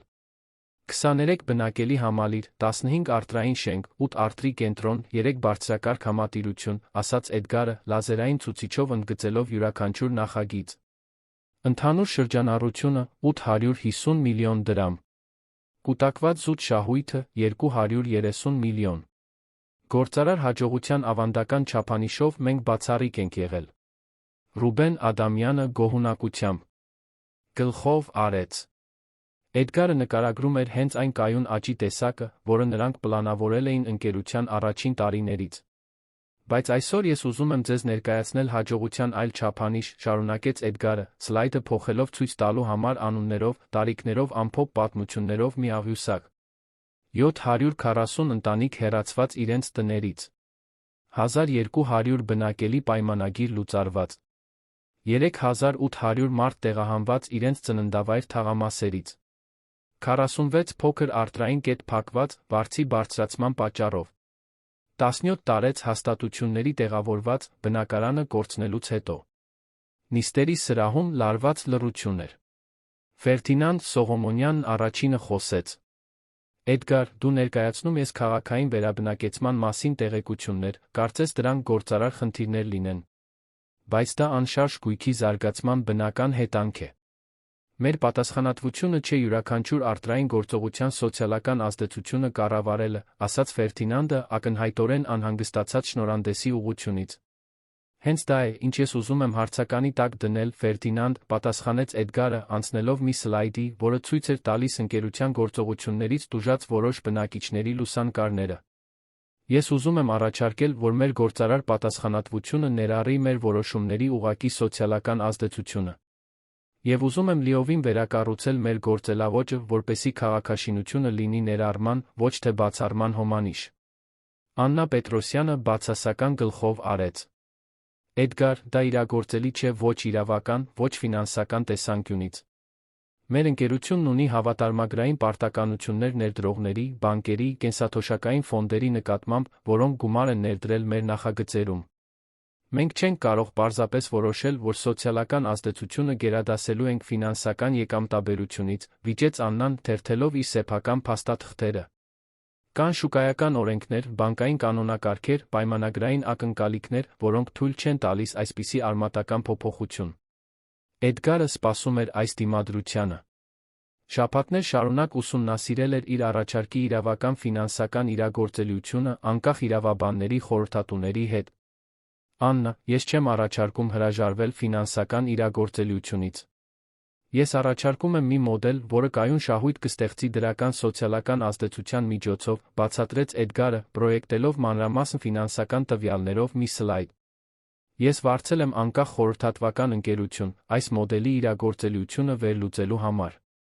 Թվերը ցույց են տալիս, որ մենք կարող ենք պահպանել 15-ից 20% շահույթի մարժա, ներկայիս 40%-ի փոխարեն, բայց շատ ավելի երկարաժամկետ կայունությամբ չափելի սոցիալական ազդեցությամբ։ Կարեն Մելիքյանը ծաղրական ծիծաղեց. Էդգար, 15% մարժան ՀԿ-ի նախագիծ է, ոչ թե անշարժ գույքի ընկերության։ Մեր մրցակիցները մեզ կուլ կտան 2 տարում, եթե մենք ընդունենք սոցիալական զարգացման այս ռոմանտիկ փիլիսոփայությունը, ասաց Կարենը, անհամբեր ժեստ անելով։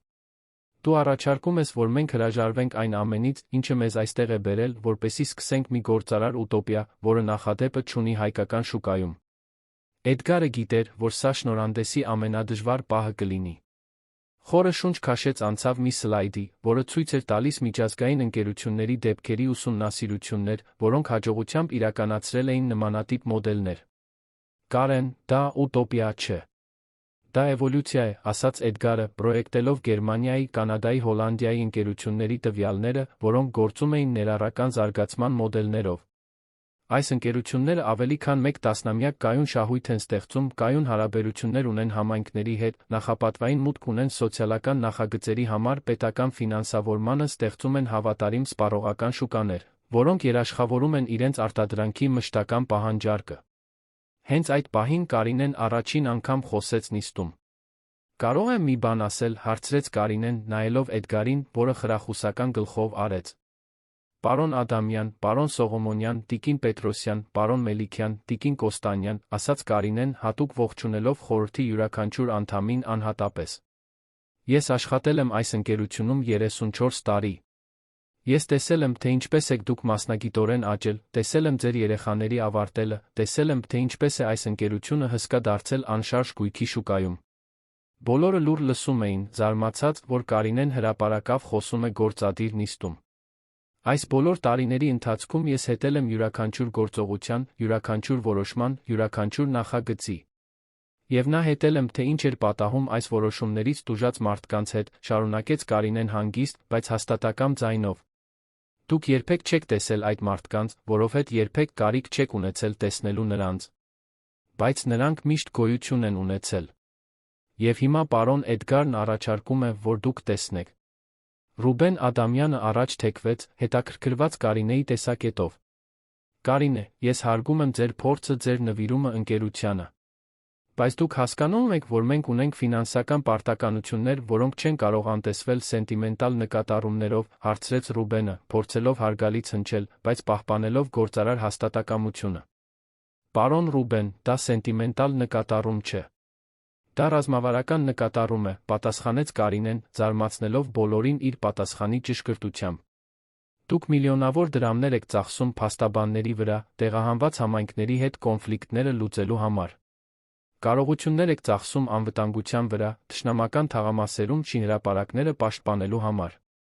Հսկայական գումարներ եք ծախսում մարքեթինգի վրա, հեղինակությունը վերականգնելու համար, երբ որևէ գործողություն հանրային բողոք է առաջացնում։ Կարինեն դադար տվեց, թույլ տալով, որ խորհրդի անդամները մարսեն իր նշած թվերը։ Այն, ինչ առաջարկում է պարոն Էդգարը, կվերացնի այդ ծախսերի մեծ մասը։ Որովհետև համայնքների դեմ պայքարելու փոխարեն դուք կաշխատեք նրանց հետ։ Թշնամություն ստեղծելու փոխարեն դուք գործընկերություն կստեղծեք, բացատրեց Կարինեն։ Եվ դա երկարաժամկետ հեռանկարում ֆինանսապես ավելի արդյունավետ է, քան ներկայիս մոդելը։ Բարսեղը խոսելու թույլտվություն խնդրեց, մի ժեստ, որը տեսանելի անհանգստություն առաջացրեց խորհրդի որոշ անդամների մոտ։ Կարող եմ ձեզ պատմել, թե ինչ է նշանակում կորցնել տունը գործարար որոշման պատճառով, հարցրեց Բարսեղը, ուղիղ նայելով սենյակում գտնվող յուրաքանչյուր մարդու։ Ֆերդինանդը փորձեց ընդհատել, բայց Էդգարը նշան արեց, որ Բարսեղը շարունակի։ Ես 40 տարի ապրել եմ նույն բնակարանում։ 40 տարի ժամանակին վճարելով վարձը։ Խնամելով գույքը, կարծես իմը լիներ, ճանաչելով յուրաքանչյուր հարանի, փողոցի յուրաքանչյուր արտրականի, ասաց Բարսեղը այն մարդու արժանապատվությամբ, որը որոշել էր իր ցավը վերածել փոփոխության գործիքի։ Երբ դուք գնեցիք շենքը իմ վարձը բարձրացրիք 400%-ով, դուք ոչ միայն իմ բնակարանը ավերեցիք։ Դուք ավերեցիք իմ համայնքը, իմ աջակցության ցանցը, իմ ինքնությունը։ Բարսեղը դադար տվեց, թույլ տալով, որ իր խոսքերի իրականությունը ընկալվի։ Հիմա պարոն Էդգարն ինձ առաջարկում է հնարավորություն, օգնելու երաշխավորել, որ դա չպատահի այլ մարդկանց հետ։ Ոչ թե բարեգործության, այլ գործարար խելքի համար։ Որովհետև մի ընկերություն, որը կառուցում է համայնքների հետ համագործակցությամբ, ոչ թե նրանց դեմ, ավելի քիչ խնդիրներ կունենա, ավելի քիչ ծախսեր, ավելի քիչ դիմադրություն, բացատրեց Բարսեղը։ Եվ կունենա ավելի շատ հավատարիմ հաճախորդներ, ավելի շատ հանրային աջակցություն, ավելի շատ երկարաժամկետ կայունություն։ Էդգարը վերսկսեց շնորհանդեսը, ցույց տալով վերակառուցման մանրամասն պլանը, որը մշակել էր Կարինեի Բարսեղի հետ։ Այն մոդելը, որը ես առաջարկում եմ, ներառում է 4 հիմնական սյուն, ասաց Էդգարը, պրոյեկտելով բարդ կառուցվածքային սխեմա։ Առաջին՝ պարտադիր համայնքային մասնակցություն պլանավորման բոլոր փուլերում։ Երկրորդ՝ նորոգման գործողություններից տուժած բոլոր ընտանիքների համար նույն տարածաշրջանում վերաբնակեցման երաշխիք։ Երրորդ՝ սոցիալական բնակարանների քվոտաներ բոլոր նոր նախագծերում։ Չորրորդ՝ տեղի բնակիչների նախապատվային աշխատանքի ընդունում շինարարության սպասարկման ոլորտում։ Ֆերդինանդն ուսումնասիրեց պրոյեկտված թվերը, ակնհայտորեն թերահավատ։ Էդգար, դա տեսականորեն կարող է գեղեցիկ լինել, բայց գործնականում կառաջացնի հսկայական ուշացումներ ժամանակացույցերում, անկանխատեսելի լրացուցիչ ծախսեր, իրավական բարդություններ, որոնք կարող են անիրագործելի դարձնել ամբողջ նախագծերը, վիճեց Ֆերդինանդը։ Ինչպես ես երաշխավորում, որ այս մոդելը մրցունակ կլինի իրական շուկայում։ Էդգարն անցավ իրականացման ժամանակացույցով սլայդին։ Ֆերդինանդ, մենք կիրականացնենք աստիճանաբար, նախագիծ առ նախագիծ, 18 ամսվա ընթացքում, բացատրեց Էդգարը։ Կսկսենք 3 փորձնական գործողություններով տարբեր թաղամասերում, կչափենք արդյունքները, կկարգավորենք գործընթացները, կփաստաթղթավորենք դասերը։ Եթե արդյունքները ֆինանսապես գոհացուցիչ չլինեն, կարող ենք վերադառնալ նախկին մոդելին։ Մարինե Կոստանյանը, որը լուռ էր մնացել ամբողջ քննարկման ընթացքում, վերջապես խոսեց։ Էդգար, ես հասկանում եմ քո դրդապատճառները, հիանում եմ այդքան արմատական փոփոխություններ առաջարկելու քաջությամբ, ասաց Մարինեն, նայելով Կարինեին բարսեղին, նախքան շարունակելը։ Բայց պետք է հարցնեմ. դու պատրաստ ես հետանքներին, եթե այս մոդելը չաշխատի։ Որովհետև եթե մեր ընկերությունը կորցնի մրցունակությունը շուկայում, մենք ոչ ոքի չենք կարողանա օգնել։ Մենք պարզապես կսնանկանանք, փորձելով բարի լինել։ Էդգարը կանխատեսել էր այս հարցը, պատասխան էր պատրաստել։ Մարինե, ես այս վերակառուցման մեջ դնում եմ իմ սեփական անձնական կարողությունը, ասաց Էդգարը, պրոյեկտելով իր անձնական ֆինանսական երաշխիքներով մի սլայդ։ Ես կօգտագործեմ իմ սեփական միջոցները, ծածկելու ցանկացած ֆինանսական կորուստ իրականացման առաջին 18 ամիսների ընթացքում։ Եթե մոդելը չաշխատի, պատասխանատվությունը բացառապես իմը կլինի։ Հաջորդած լռությունը տարբերվում էր նախորդներից։ Դա մարդկանց լռությունն էր, որոնք մարսում էին լուրջ առաջարկ, հաշվարկված ռիսկերով, իրական երաշխիքներով։ Ռուբեն Ադամյանն առաջինը խոսեց. Էդգար, դու առաջարկում ես հիմնարար փոփոխություններ մի ընկերությունում, որը մենք միասին կառուցել ենք 2 տասնամյակի ընթացքում, ասաց Ռուբենը հուզմունքով լի ձայնով։ Սա որոշում չէ, որը կայացվում է մեկ նիստում։ Ինչ ժամանակ է պետք վերլուծելու բոլոր իրավական, ֆինանսական, ռազմավարական ասպեկտները։ Էդգարը գլխով արեց, հասկանալով խորհրդածության անհրաժեշտությունը։ Ռուբեն, ես առաջարկում եմ, որ մենք 2 շաբաթ ունենանք անհատական վերլուծության համար, իսկ հետո երկրորդ նիստ պաշտոնական քվեարկության համար, ասաց Էդգարը։ Այս 2 շաբաթների ընթացքում ձեզանից յուրաքանչյուրը կարող է խորհրդակցել անկախ փորձագետների հետ, կարող է այցելել այն վայրերը, որտեղ մենք մտադիր ենք իրականացնել փորձնական նախագծերը, կարող է խոսել ներգրավված համայնքների հետ։ Կարեն Մելիքյանը բացասական գլխով արեց։ Էդգար, նույնիսկ եթե դա ֆինանսապես իրագործելի լիներ, ինչին ես չեմ հավատում, դու առաջարկում ես, որ մենք հրաժարվենք մեր գործարար ինքնությունից, դառնալու կորպորատիվ սոցիալական աշխատողներ, ասաց Կարենը, տեսանելիորեն զայրացած։ Այս ընկերությունը կառուցվել է արդյունավետ անշարժ գույքի զարգացման միջոցով շահույթ ստեղծելու համար։ Ոչ թե քաղաքային սոցիալական խնդիրներ լուծելու համար։ Հենց այդ պահին Կարինեն արեց նիստի ամենահզոր միջամտությունը։ Պարոն Կարեն, կարող եմ հարցնել, թե դուք որտեղ եք ապրում, ասաց Կարինեն, ուղիղ նայելով նրան։ Կարենը տեսանելիորեն անհարմար զգաց հարցից։ Կարինե, ես չեմ տեսնում, թե ինչպես է իմ անձնական բնակության վայրը առնչվում այս գործարար քննարկմանը, պատասխանեց Կարենը, փորձելով խուսափել խոսակցությունից։ Առնչվում է, որովհետև դուք ապրում եք մի թաղամասում, որը զարգացվել է հենց այն մոդելով, որը մենք առաջարկում ենք, ասաց Կարինեն, զարմացնելով բոլորին։ Դուք ապրում եք Այգեձորում մի համատիրությունում, որը կառուցվել է 80-ականներին տեղի համայնքի մասնակցությամբ, տարբեր սոցիալական դասերի համար բնակարանների քվոտաներով, տարածաշրջանի բնակիչների աշխատանքի ընդունմամբ։ Կարենը անմիջապես պատասխան չգտավ։ Ինչու եք կարծում, որ այդ թաղամասն այդքան հաճելի է ապրելու համար։ Որովհետև այն զարգացվել է այնտեղ արդեն ապրող մարդկանց նկատմամբ հարգանքով, ներառմամբ, ոչ թե բացառմամբ, բացատրեց Կարինեն։ Այն, ինչ մենք առաջարկում ենք, նոր բան հորինել չէ։ Դա կիրառելն է այն, ինչն արդեն աշխատել է այլ համատեքստերում։ Էդգարը հասկացավ, որ Կարինեն գտել է հնարավոր ամենահամոզիչ փաստարկը, ցույց տալ, որ առաջարկվող մոդելն արդեն գոյություն ունի, արդեն աշխատում է այնպիսի վայրերում, որոնք խորհրդի անդամներն իրենք հիանում են։ Քննարկումը շարունակվեց 2 ժամ, որի ընթացքում խորհրդի յուրաքանչյուր անդամ բարձրացնում էր կոնկրետ առարկություններ, Էդգարը, Կարինեն Բարսեղը պատասխանում էին տվյալներով, գործնական օրինակներով, ֆինանսական երաշխիքներով։ Վերջում որոշվեց, որ 2 շաբաթից կլինի պաշտոնական քվեարկություն։ Այդ 2 շաբաթվա ընդմիջման ընթացքում Էդգարը կազմակերպեց այցելություններ այն վայրեր, որտեղ մտադիր էր իրականացնել փորձնական նախագծերը։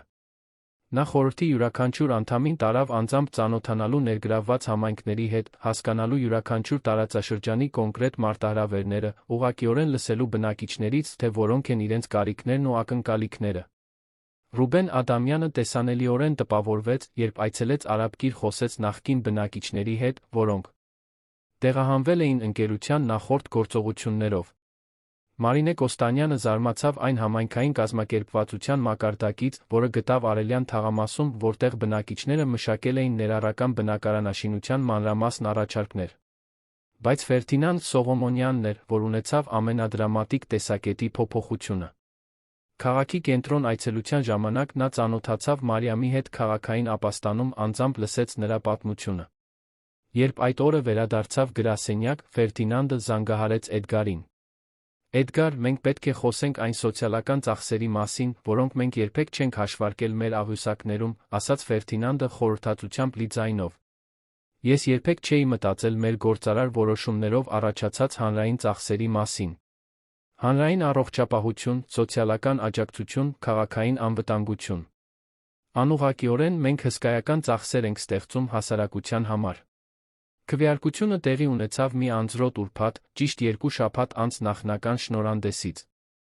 Էդգարը նախորդ գիշերն անցկացրել էր առանց քնելու, վերանայելով պլանի բոլոր մանրամասները, կանխատեսելով վերջնական փաստարկները, պատրաստվելով այն հնարավորությանը, որ իր առաջարկը կմերժվի։ Խորհրդի 5 անդամները բավարար ժամանակ էին ունեցել խորհրդակցելու փորձագետների հետ, վերլուծելու թվերը, այցելելու համայնքներ մարսելու առաջարկվող փոփոխության հետանքները։ Էդգարը գիտեր, որ որոշումը լարված կլինի, բայց չէր կարողանում կանխատեսել, թե որը կլինի արդյունքը։ Ռուբեն Ադամյանը բացեց քվեարկության նիստը։ Գործընկերներ, բոլորը հնարավորություն ունեցան վերլուծելու Էդգարի կողմից ներկայացված վերակառուցման առաջարկը։ Այժմ անցնենք պաշտոնական քվեարկությանը, ասաց Ռուբենը, քվեաթերթիկներ բաժանելով խորհրդի յուրաքանչյուր անդամին։ Այո, ձայնը նշանակում է ներառական զարգացման մոդելի աստիճանական իրականացման պլանի հաստատում։ Ոչ, ձայնը նշանակում է ներկայիս գործառնական մոդելի պահպանում։ Քվեարկությունը գաղտնի էր։ Խորհրդի յուրաքանչյուր անդամ լրացրեց իր քվեաթերթիկը, գցեց համապատրաստից քվեատուփի մեջ։ Էդգարը, Կարինեն, Բարսեղը լուր սպասում էին, մինչ Ռուբենը հաշվում էր ձայները։ 3, այո, ձայն։ 2, ոչ ձայն, հայտարարեց Ռուբենը։ Առաջարկը հաստատված է պարզ մեծամասնությամբ։ Էդգարը հսկայական թեթացում զգաց, բայց գիտեր, որ խորհրդի հաստատումը միայն մի վերափոխման առաջին քայլն էր, որը տարիներ կպահանջեր լիովին իրականացվելու համար։ Կարինեն շաբաթների ընթացքում առաջին անգամ ժպտաց, Բարսեղը ամուր սեղմեց Էդգարի ձեռքը։ Հիմա սկսվում է իրական աշխատանքը, ասաց Էդգարն ինքն իրեն, 35-րդ հարկի պատուհանից նայելով քաղաքին, որը պատրաստվում էր փոխել բոլորովին նոր ձով։ Հաջորդ ամիսներին մանուկյան գործընկերները իրականացրեց առաջին փորձնական նախագիծը Կոնդի տարածքում, մի բնակելի համալիր, որը ներառում էր տարբեր եկամտային խմբերի համար բնակարաններ, համայնքային տարածքներ, ներառական հանգստի գոտիներ, տեղի բնակիչներին գերադասող աշխատանքի ընդունման ծրագիր։ Նախագիծը սկզբնական դիմադրության հանդիպեց որոշ ավանդական ներդրողների կողմից, բայց գրավեց նոր տեսակի ֆինանսավորում, ներառյալ սոցիալական ազդեցության վրա կենտրոնացած ներդրումային ֆոնդեր, սոցիալական նշանակության նախագծերի համար նախապատվային տոկոսներով պետական վարկեր։ Կարինեն լիովին ստանձնեց իր դերը որպես սոցիալական ազդեցության տնօրեն, մշակելով համայնքային խորհրդակցության արձանագրություններ, ստեղծելով վերաբնակեցված ընտանիքների հետման համակարգեր, հաստատելով գործընկերություններ տեղական սոցիալական աջակցության կազմակերպությունների հետ։ Բարսեղը արագորեն դարձավ հարգված ձայն ընկերության ներսում, մասնակցելով բոլոր ռազմավարական որոշումներին, առաջարկելով տեսակետներ, որոնք մյուս գործադիրները երբեք չէին դիտարկել, երաշխավորելով, որ յուրաքանչյուր նախագիծ գնահատվի ոչ միայն ֆինանսական իրագործելիությամբ, այլ իրական մարդկային ազդեցությամբ։ Առաջին համալիրը բացվեց հոկտեմբերյան մի արոտ կեսօրին, ոչ թե շքեղ կորպորատիվ արարողությամբ, այլ համայնքային տոնախմբությամբ, որտեղ հին նոր բնակիչները խառնվել էին, որտեղ երեխաները վազում էին նոր միջանցքներով, որտեղ տարեցները, որոնք վերադարձել էին այն բնակարաններ, որտեղից տարիներ առաջ տեղահանվել էին, պատմություններ էին պատմում ավելի երիտասարդ հարաններին։ Էդգարը տոնախմբությանն էր, բայց ոչ թե որպես հաջողակ գործարար, որը իր գրասենյակի բարձունքից դիտում է իր վերջին նախագիծը։ Նա երեխաներին զովացուցիչ ըմպելիքներ էր մատուցում, օգնում տարեցներին հարմարավետ տեղավորվել աթոռներին, զրուցում ընտանիքների հետ, թե ինչպես է ընթանում հարմարվելը նոր բնակարաններին։ Տասնամյակների ընթացքում առաջին անգամ Էդգարն իրեն տանն էր զգում։ Ոչ թե ճարտարապետության կամ անշարժ գույքի արժեքի պատճառով, այլ շրջապատող մարդկանց պատճառով։ Մարդկանց, անուններով, պատմություններով, արժանապատվությամբ, հույսով։ Տիկին Կարինեն մոտեցավ նրան տոնախմբության ընթացքում, դիտելով շուրջ բոլորի շարժը։ Պարոն Էդգար, կարող եմ մի բան ասել, ասաց Կարինեն, նայելով համալիրի կենտրոնական բակում հավաքված ընտանիքներին։ Իհարկե, Կարինե, պատասխանեց Էդգարը, նկատելով ինչ-որ առանձնահատուկ բան նրա ձայնում։ Ես հպարտանում եմ ձեզանով, պարզապես ասաց Կարինեն, բայց մի հուզմունքով, որը Էդգարը երբեք ոչ ոքից չէր լսել։ Դրանք այն խոսքերն էին, որոնք Էդգարն անգիտակցաբար փնտրել էր իր ողջ հասուն կյանքի ընթացքում։ Ոչ թե ծափահարություններ գործարար հանդիպումներում, ոչ թե ճանաչում անշարժ գույքի ոլորտի մրցանակաբաշխություններում, ոչ թե հոդվածներ մասնագիտացված ամսագրերում։ Դա այն մարդու անկեղծ հպարտությունն էր, որը մեծացրել էր իրեն, որը հետել էր իր ճանապարհին, որը համբերատար սպասել էր, մինչ նա կհայտնաբերեր ֆինանսական հաջողության մարդկային հաջողության միջ տարբերությունը։ Էդգարը նայեց տոնախմբության շուրջը, տեսնելով պարոն Բարսեղին, որը երեխային բացատրում էր, թե ինչպես էր 40 տարի ապրել նմանատիպ բնակարանում, տեսնելով Մարիամին, որը նոր հարանուհիների հետ խոսում էր տորթի բաղադրատոմսերի մասին, տեսնելով տասնյակ մարդկանց, որոնք վերակառուցում էին իրենց կյանքը այնպիսի տարածքներում, որոնք նախագծվել էին ներառելու, ոչ թե բացառելու համար։ Դա ոչ միայն շենքի բացումն էր։ Դա Էդգարի կողմից աշխարհում իր դերը հասկանալու բոլորովին նոր ձի բացումն էր։ Կոնդի առաջին համալիրի բացումից 18 ամիս անց Էդգարը նստած էր համալիրի կենտրոնական բակում պլաստիկ աթոռին, մասնակցելով ամենամսյա համայնքային հանդիպմանը, որը ավանդույթ էր դարձել բնակիչների շրջանում։ Նրա շուրջը ընտանիքներ, որոնց նա այժմ անունով գիտեր, քննարկում էին մանկական խաղահրապարակի բարելավումները, կազմակերպում էին համատեղ ներկայարարական աշխատանքներ ընդհանուր տարածքների համար, պլանավորում էին հաջորդ ամիս տեղի ունենալիք Վարդավառի տոնակատարությունը։ Դա սովորական հինգշաբթի էր, բայց Էդգարի համար այն ներկայացնում էր ինչ-որ արտասովոր բան։ Իր հասուն կյանքում առաջին անգամ նա մասնակցում էր իրական համայնքի։ Ոչ թե գործարար հանդիպումներ ղեկավարելով, ոչ թե միակողմանի որոշումներ կայացնելով, ոչ թե ենթականերին հրամաններ բաժանելով։ Նա պարզապես մեկ ձայն էր այն մարդկանց երգչախմբում, որոնք միասին լուծումներ էին կառուցում ընդհանուր մարտահրավերների համար։ Պարոն Բարսեղը, որն այժմ պաշտոնապես զբաղեցնում էր մանուկյան գործընկերները ի համայնքային զարգացման խորհրդատուի պաշտոնը, վարում էր հանդիպումը այն մարդու իմաստությամբ, ով հասկանում էր ինչպես բնակիչների գործնական կարիքները, այնպես էլ ճարտարապետական նախագծերի տեխնիկական հնարավորությունները։ 71 տարեկանում նա դարձել էր ընկերության ամենահարգված ձայներից մեկը, որին խորհրդակցում էին բոլոր կարևոր որոշումների ժամանակ, որին լսում էին ամենափորձառու ինժեներները։ Տիկին Լուսինեն, որին Էդգարը ճանաչել էր Կարինեի հետ եկեղեցի առաջին այցի ժամանակ, այժմ ապրում էր առաջին հարկի բնակարանում, որը հատուկ հարմարեցված էր նրա, որպես սայլակով տեղաշարժվողի կարիքներին։ Նա ակտիվորեն մասնակցում էր համայնքային կազմակերպմանը, համակարգում էր ձեռագործության խմբեր, որոնք իրենց արտադրանքը վաճառում էին շենքի առաջին հարկում տեղակայված փոքրիկ կոոպերատիվ խանութում, խնամում էր համայնքային այգին, որը մի քանի ընտանիքների ապահովում էր համեմունքներով բանջարեղենով։ Մարիամը քաղաքային ապաստանից դուրս էր եկել 6 ամիս առաջ, այժմ զբաղեցնում էր մեկ սենյականոց բնակարան նույն համալիրում, առաջին հարկում շաբաթը 3 անգամ գործող բուժկետի մոտ։ Նա վերականգնել էր իր շաքարախտի վերահսկողությունը, մասնակցում էր տարեցների համար նախատեսված շփման խմբերին, դարձել էր շենքի համայնքային սենյակներում գործող մեծահասակների գրագիտության ծրագրի կամավոր։ Կարինեն ներկա էր հանդիպմանը, բայց ոչ թե որպես այն լուռ աշխատակիցը, որին Էդգարը ճանաչում էր տասնամյակներ շարունակ։ Որպես մանուկյան գործընկերները ի սոցիալական ազդեցության տնօրեն, նա մշակել էր հետողական ծրագիր, որը դարձել էր ազգային չափանիշ ներառական բնակարանաշինության ոլորտում։ Երկրի տարբեր համալսարաններ ուսանողներ էին ուղարկում նրա թիմում պրակտիկա անցնելու, պետական մարմինները խորհրդակցում էին նրա հաշվետվությունների հետ, հանրային քաղաքականության մշակման համար, ոլորտի այլ ընկերություններ փորձում էին կրկնօրինակել նրա մեթոդները։ Կարինեի վերափոխումը, թերս, ամենատպավորիչն էր։ Այն կինը, որը 34 տարի աշխատել էր բացարձակ լռության մեջ, այժմ ելույթ էր ունենում ազգային կոնֆերանսներում, հոդվածներ հրապարակում մասնագիտացված ամսագրերում, համակարգում էր 15 մասնագետներից բաղկացած թիմ, որը նվիրված էր բացառապես երաշխավորելուն, որ անշարժ գույքի նախագծերը օգուտ բերեն համայնքներին, ոչ թե վնասեն նրանց։ Նրա բժշկական բուժումը լիովին կայունացել էր։ Կանոնավոր հսկողության համապատասխան դեղորայքի ամենակարևորը մարկինալացված մարդկանց խնամելու բարոյական բեռը միայնակ կրելու սթրեսի նվազեցման շնորհիվ Կարինեն վերականգնել էր էներգիա տրամադրություն, որը Էդգարը տարիներ շարունակ նրա մոտ չէր տեսել։ Այդ համայնքային հանդիպման ընթացքում Էդգարը ավելի շատ լսում էր, քան խոսում։ Սովորել էր, որ իր գործարար փորձը արժեքավոր է, բայց պետք է համատեղվի բնակիչների գործնական փորձի հետ, իսկապես արդյունավետ լուծումներ ստեղծելու համար։ Նարեն, 25-ամյա միայնակ մայրը, որին Էդգարը ճանաչել էր եկեղեցում, այժմ մասնակցում էր մասնագիտական ծրագրին, որը մանուկյան գործընկերները ստեղծել էր Պոլիտեխնիկի հետ համատեղ։ Նա ավարտում էր որպես շինարարության տեխնիկ, աշխատանքի էր ընդունվել հենց ընկերությունում, որպես նախագծերի օգնական։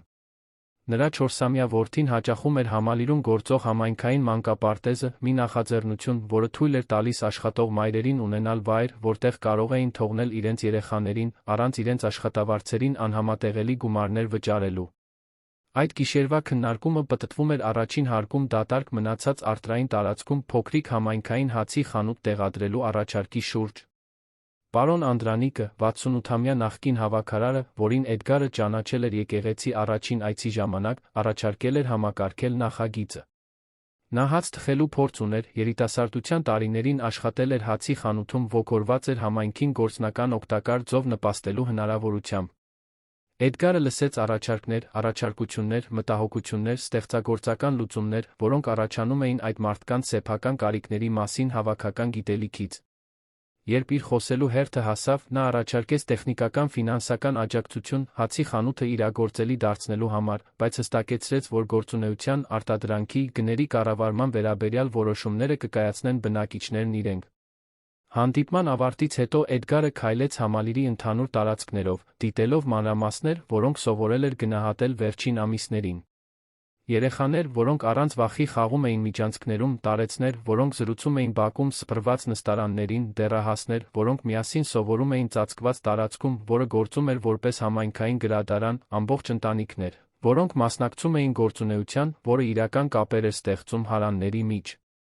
Այդ ճարտարապետությունը ամենաբարդը չէր, որը մանուկյան գործընկերները երբեք ստեղծել էր։ Այն չուներ շքեղ հարդարանք, չէր տպավորում տեխնոլոգիական նորարարությամբ, չէր լինի դեկորատիվ ամսագրերի շապիկին։ Բայց այն ուներ մի բան, որը ընկերության ոչ մի այլ նախագիծ նախկինում չէր կարողացել ունենալ։ Իրական, կայուն, արժանապատիվ ուրախ համայնքային կյանք։ Կարինեն մոտեցավ Էդգարին, մինչ նա դիտում էր կենտրոնական բակում խաղ կազմակերպող երեխաների մի խմբի։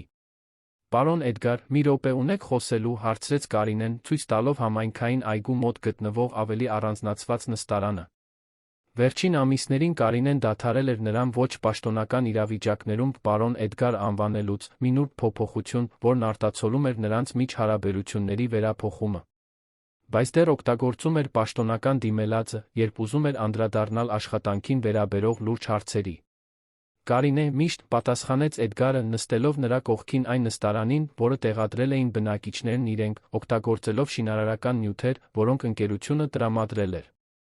Ես ուզում էի խոսել այն առաջարկի մասին, որը մենք ստացել ենք Երանի քաղաքապետարանից, ասաց Կարինեն, անդրադառնալով նախորդ շաբաթ ստացած հրավերին, մշակելու քաղաքային նորոգման փորձնական նախագիծ քաղաքի կենտրոնական մի տարածքում, որը տասնամյակներ շարունակ անմխիթար վիճակում էր։ Էդգարը գիտեր, որ առաջարկը հսկայական հնարավորություն էր ընկերության համար։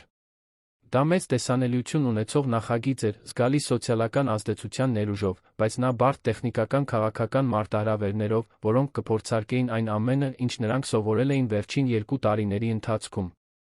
Ինչ ես կարծում, Կարինե, հարցրեց Էդգարը, քանի որ սովորել էր, որ Կարինեի վերլուծությունները սոցիալական իրագործելիության վերաբերյալ նույնքան կարևոր էին, որքան ավանդական ֆինանսական վերլուծությունները։ Կարծում եմ մենք պատրաստ ենք, պարոն Էդգար, պատասխանեց Կարինեն, նայելով իրեն շրջապատող Համալիրի շարժին։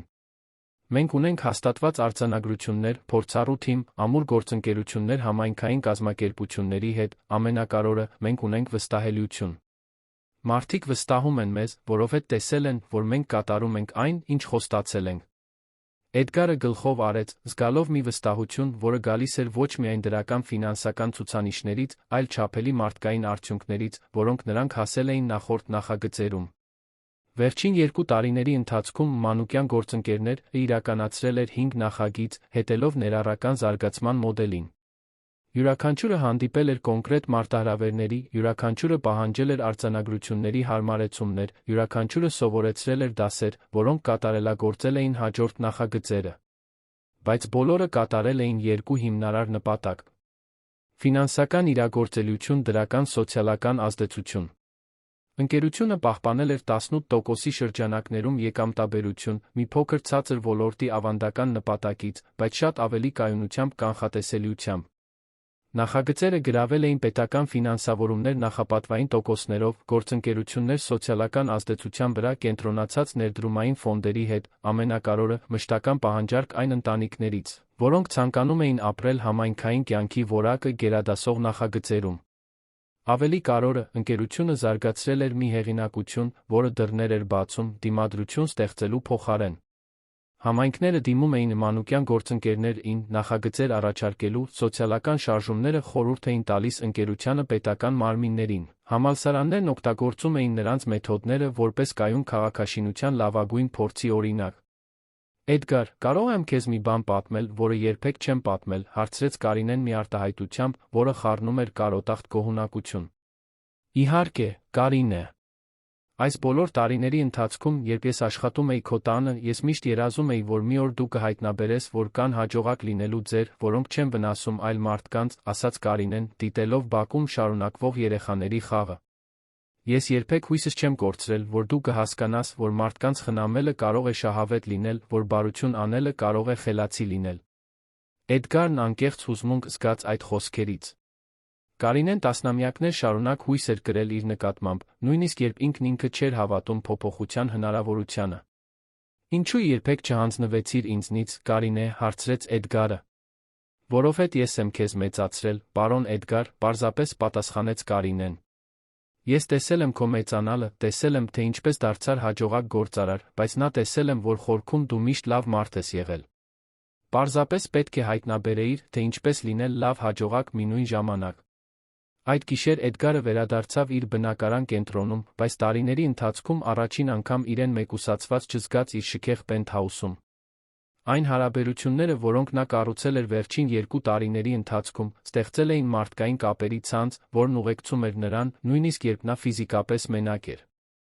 Նա ուներ պարոն Բարսեղի հեռախոսահամարը զանգում էր խոսելու նախագծերի, բայց նա ֆուտբոլի, թոռների, քաղաքի հիշողությունների մասին։ Կանոնավոր կապ ուներ Մարիամի հետ, որը հաղորդագրություններ էր ուղարկում, պատմելով համալիրի կյանքի նորությունները, կիսվելով համայնքային այգու լուսանկարներով, հրավիրելով նրան կիրակնօրյա ճաշերի, որոնք տեղի էին ունենում տոնակատարությունների սրահում։ Էդգարը հայտնաբերել էր, որ իրական հարստությունը չի չափվում նրանով, թե որքան ես տիրապետում, այլ նրանով, թե քանի մարդ է անկեղծորեն մտահոգվում քո բարեկեցությամբ։ Եվ իր հասուն կյանքում առաջին անգամ նա շրջապատված էր մարդկանցով, որոնք ճանաչում էին իրեն ոչ թե նրա համար, թե ինչ ուներ, այլ նրա համար, թե ինչ էր նա ընտրել դառնալ։ Հաջորդ հանգստյան օրերին Էդգարը մասնակցեց Կոնդի համալիրի Վարդավառի տոնախմբությանը, մի միջոցառում, որը դարձել էր ավանդական գրավում էր ոչ միայն բնակիչներին, այլ ընտանիքի անդամներին, ընկերներին, այլ թաղամասերի հարաններին։ Կարինեն համակարգել էր կազմակերպումը բնակչուհիների մի խմբի հետ, Բարսեղն օգնել էր կառուցել տաղավարներ, օգտագործելով շինարարությունից մնացած նյութերը, պարոն Անդրանիկը գինի էր պատրաստել մի բաղադրատոմսով, որը պահում էր տասնամյակներ շարունակ։ Էդգարը ոչ թե հայտնի գործարարն էր, որը մասնակցում էր բարեգործական միջոցառման, գովազդային լուսանկարներում հայտնվելու համար։ Նա օգնում էր ուտելիք մատուցել, խաղում էր երեխաների հետ, պարոն տարեց կանանց հետ, որոնք նրան վերաբերվում էին որպես սիրելի թոռ, անկեղծորեն մասնակցում էր համայնքային տոնախմբությանը, որի հնարավոր դառնալուն նա օգնել էր։ Տոնախմբության ընթացքում Էդգարն ունեցավ մի խոսակցություն, որը կատարելապես ամփոփեց իր անձնական վերափոխումը։ Պարոն Էդգար, կարող եմ մի հարց տալ, ասաց տիկին Ռոզան, 62 տարեկան մի կին, որն ապրում էր համալիրում, դարձել էր Կարինեի մտերիմ ընկերուհին։ Իհարկե, տիկին Ռոզա։ Դուք հարուստ եք այս շենքը կառուցելուց առաջ, հարցրեց Ռոզան այն մարդու անկեղծ հետաքրքրությամբ, ով դեռ փորձում էր հասկանալ, թե ինչպես էր այդ նախագիծը իրականություն դարձել։ Էդգարը ծիծաղեց, հասկանալով հարցի խորությունը։ Ես նախկինում շատ փող ունեի, տիկին Ռոզա։ Բայց ես հարուստ չէի, պատասխանեց Էդգարը, նայելով տոնախմբության շուրջը, տեսնելով մարդկանց դեմքեր, որոնց անունով գիտեր, որոնք մտահոգվում էին իր մասին, որոնք անկեղծորեն կիսում էին ուրախություններն ու դժվարությունները։ Հիմա ես իսկապես հարուստ եմ։ 6 ամիս անց մանուկյան գործընկերները ստանձնել էր Երանի քաղաքապետարանի քաղաքային նորոգման նախագիծը, մի գործողություն, որը կվերափոխեր քաղաքի կենտրոնի անմխիթար մի տարածքը խառը բնակելի համալիրի, որը կներառեր տարբեր եկամտային խմբերի համար բնակարաններ, տեղական ձեռներեցների համար առտրային տարածքներ, համայնքային շփման գոտիներ, ինտեգրված հանրային ծառայություններ։ Էդգարը շինհրապարակում էր դեկտեմբերյան մի արոտ առավոտ, ոչ թե հեռվից վերահսկելով, այլ աշխատելով ինժեներների, ճարտարապետների, ամենակարևորը շինարարությանը մասնակցելու համար աշխատանքի ընդունված տարածաշրջանի բնակիչների հետ։ Նա կրում էր սաղավարտ, անվտանգության կոշիկներ ձեռքերը ցեմենտի մեջ էին, ինչպես շինհրապարակի ցանկացած այլ աշխատող։ Կարինեն շինհրապարակ եկավ, բերելով սուրճի թերմոս տորտ, որը թխել էր Կոնդի համալիրի համայնքային խոհանոցում։ Նա սովորություն էր դարձրել շինհրապարակներ կեսօրվա սուրճ տանելը, մի պարզ ժեստ, որն ամրապնդում էր հարաբերությունները տեխնիկական անձնակազմի տեղի աշխատողների միջ։ Բարսեղը բացատրում էր մի խումբ երիտասարդ ինժեներների, թե ինչպես կարող են տասնամյակներ շարունակ տարածաշրջանում ապրող ընտանիքները նպաստել նախագծին տեղական ենթակառուցվածքների, կլիմայական պայմանների, համայնքի կոնկրետ կարիքների մասին գիտելիքներով։ 72 տարեկանում նա դարձել էր 40 տարով իրենից երիտասարդ մասնագետների դաստիարակ, որոնք ընդունում էին նրա գործնական իմաստությունը ներառական քաղաքաշինության վերաբերյալ։ Կեսօրվա սուրճի ընթացքում Էդգարը զանգ ստացավ Ռուբեն Ադամյանից, որը զանգում էր գրասենյակից կարևոր նորություններով։ Էդգար, մենք հենց նոր ստացանք քաղաքապետարանի պատվիրած անկախ գնահատականի արդյունքը մեր վերջին 2 տարիների նախագծերի վերաբերյալ, ասաց Ռուբենը ակնհայտ գոհունակությամբ ձայնում։ Մեզ դասակարգել են որպես կայուն բնակարանաշինության ազգային չափանիշ։ Եվ ավելի կարևորը, մենք հրավերներ ենք ստացել նմանատիպ նախագծերի համար Գյումրիում, Վանաձորում, Կապանում։ Էդգարը լսեց նորությունները, հպարտություն զգալով, բայց մի հպարտություն, որը տարբերվում էր այն հպարտությունից, որը զգում էր ավանդական գործարար նվաճումներով։ Դա այն հպարտությունն էր, որ գիտեր, որ իր աշխատանքը բարելավում է իրական կյանքեր, որ իր ընկերությունը դարձել է սոցիալական արդարության գործիք, բացառման գործիք լինելու փոխարեն։ Երբ անջատեց հեռախոսը, Էդգարը նայեց շինհրապարակի շուրջը, տեսնելով տեղի աշխատողներին, որոնք կառուցում էին իրենց սեփական ապագա բնակարանները, տեսնելով ընտանիքներին, որոնք ակտիվորեն մասնակցում էին այն տարածքների պլանավորմանը, որոնք պետք է զբաղեցնեին, տեսնելով քաղաքաշինության գործողություն, որը ներառում էր, ոչ թե վտարում, որը գումարում էր, ոչ թե հանում։ Կարինեն մոտեցավ նրան, բերելով մի բաժակ տաք սուրճ։ Պարոն Էդգար, կարող եմ մի բան ասել, ասաց Կարինեն, օգտագործելով այն քնքուշ տոնը, որը զարգացրել էր վերջին ամիսներին։ Միշտ, Կարինե։ Երբ ես սկսեցի աշխատել քո տանը, ես մի երիտասարդ էի, որը նոր էր դուրս եկել բանակից, մի տեսակ կորած, թե ինչ անել կյանքում, ասաց Կարինեն, նայելով շինհրապարակի շարժին։ Դու մի դեռահաս էիր, որը կորցրել էր մորը, փորձում էր հասկանալ, թե ինչպես լինել մեծահասակ մի աշխարհում, որը թվում էր սառը բարդ։ Էդգարը լուր լսում էր, հասկանալով, որ Կարինեն տասնամյակների համատեղ կյանքի հուզական ամփոփում է անում։ Այս բոլոր տարիների ընթացքում մենք միասին ենք մեծացել։ Ես սովորեցի տուն խնամել, դու սովորեցիր բիզնես խնամել։ Ես դարձա ուժեղ կին, դու դարձար հաջողակ տղամարդ, շարունակեց Կարինեն։ Բայց միայն վերջին 2 տարիներին մենք սովորեցինք իսկապես մարդկանց խնամել։ Էդգարը գլխով արեց, ընդունելով Կարինեի վերլուծության ճշգրտությունը այն ճանապարհի մասին, որը նրանք կիսել էին։ Կարինե, ես ուզում եմ քեզ շնորհակալություն հայտնել, որ այդքան երկար սպասեցիր, որ ես հուզականորեն հասունանամ, ասաց Էդգարը։ Դու կարող էիր հանձնվել ինձնից, կարող էիր այլ աշխատանք փնտրել, կարող էիր թողնել, որ ես ինքս հայտնաբերեմ, որ ֆինանսական հաջողությունը նույնը չէ, ինչ մարդկային հաջողությունը։ Կարինեն ժպտաց այն մայրական քնքշությամբ, որը Էդգարը սովորել էր գնահատել վերջին ամիսներին։ Պարոն Էդգար, մայրը երեխայից չի հանձնվում։ Եվ ես միշտ մի տեսակ քո մայրն եմ եղել, նույնիսկ առանց դու նկատելու, պատասխանեց Կարինեն, ուղղելով նրա սաղավարտը այն մարդու քնքշությամբ, որը խնամում է սիրելիին։ Ես միշտ գիտեի, որ մի օր դու կհայտնաբերես, որ բարություն անելը շատ ավելի գոհացուցիչ է, քան պարզապես գումար վաստակելը։ Այդ օրը, երբ Էդգարը վերադարձավ տուն շինհրապարակում անցկացրած աշխատանքային օրվանից հետո, նա գիտակցեց, որ տասնամյակների ընթացքում առաջին անգամ չէր հաշվարկում շահույթներ, չէր պլանավորում գործարար ընդլայնումներ, չէր կանխատեսում հաջորդ քայլերը, ավելի շատ նյութական հարստություն կուտակելու համար։ Նա մտածում էր այն ընտանիքների մասին, որոնք մի քանի ամսից կտեղափոխվեին բնակարաններ, որոնք կառուցվել էին իրենց ուղղակի մասնակցությամբ։ Նա պատկերացնում էր երեխաներին, որոնք խաղում էին բակերում, որոնք նախագծվել էին հատուկ համայնքային շփումը խթանելու համար։ Նա կանխատեսում էր տոնակատարություններ, որոնք տեղի կունենային համայնքային սրահներում, հանդիպումներ, որտեղ բնակիչները կկայացնեին կոլեկտիվ որոշումներ համալիրի բարելավումների վերաբերյալ, ընկերություններ, որոնք կառաջանային հարանների միջ, որոնք կկիսեին ոչ միայն ֆիզիկական մտերմություն, այլ համագործակցության համերաշխության արժեքներ։ Էդգարը վերջապես հայտնաբերել էր անշարժ գույք կառուցելու համայնքներ կառուցելու միջ տարբերությունը։ Շահույթ ստեղծելու ազդեցություն ստեղծելու միջ։ Ֆինանսապես հաջողակ լինելու որպես մարդ հաջողակ լինելու միջ։ Նոր բնակելի համալիրի բացման գիշերը, որը տեղի կունենար 3 ամիս անց, Էդգարը չէր լինի կորպորատիվ շենքի 72-րդ հարկի բարձունքից դիտողը։ Նա կլիներ առաջին հարկում, զրուցելով բնակիչների հետ, օգնելով կազմակերպել տոնախմբությունը, մասնակցելով այն համայնքային կյանքին, որի կառուցմանը նա օգնել էր։ Եվ իր հասուն կյանքում առաջին անգամ Էդգար Մանուկյանը հստակ գիտեր, թե որտեղ է իր տեղն աշխարհում։ Ոչ թե մարդկանցից վեր, հեռվից դիտելով, վերից վերահսկելով, այլ մարդկանց մեջ, մոտիկից մասնակցելով, միասին կառուցելով։ Այն հարստությունը, որը նա հայտնաբերել էր վերջին 2 տարիների ընթացքում, չէր կարող հաշվարկվել ֆինանսական աղյուսակներում, չէր բերում բանկային շահաբաժիններ, չէր տպավորում մրցակիցներին կամ ներդրողներին։ Բայց դա մի հարստություն էր, որն աճում էր յուրաքանչյուր անկեղծ խոսակցության, յուրաքանչյուր կոլեկտիվորեն լուծված խնդրի, անվտանգության մեջ մեծացող յուրաքանչյուր երեխայի, արժանապատվությամբ ծերացող յուրաքանչյուր տարեցի, աշխատանքի, ոչ թե բարեգործության միջոցով ձեռք բերված սեփական տանը հույսը վերականգնող յուրաքանչյուր ընտանիքի հետ։ Դա իսկապես համայնքին պատկանելու հարստությունն էր։ Այն հարստությունը, որ գիտեր, որ իր աշխատանքը բարելավում է իրական կյանքեր։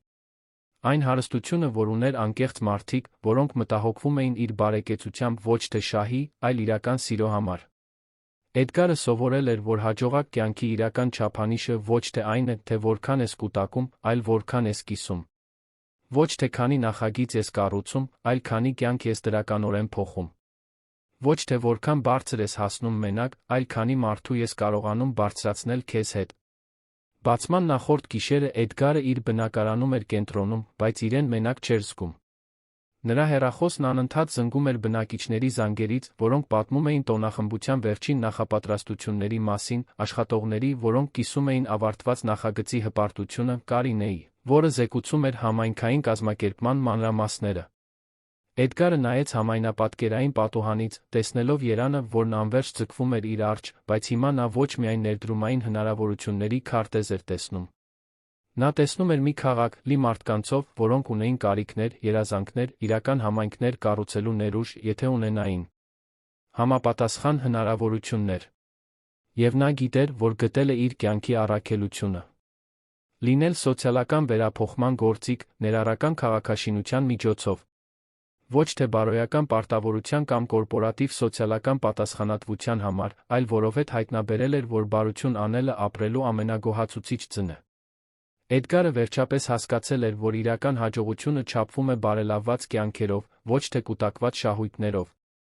Իսկական հարաբերություններով, ոչ թե անհատական նվաճումներով։ Ամրապնդված համայնքներով, ոչ թե կառուցված կայսրություններով։ 55 տարվա կյանքում առաջին անգամ Էդգար Մանուկյանն իսկապես խաղաղ էր ինքն իր հետ։ Սիրելի ունկնդիրներ, հուսով ենք, որ Էդգարի, Կարինեի Բարսեղի վերափոխումը խորապես հուզեց ձեր սրտերը։ Այս պատմությունը նյութական հաջողության մեջ մարդկայնությունը վերագտնելու մասին հիշեցնում է մեզ, որ իրական հարստությունը մեր կառուցած անկեղծ կապերի մեր շրջապատի մարդկանց կյանքում մեր ստեղծած դրական ազդեցության մեջ է։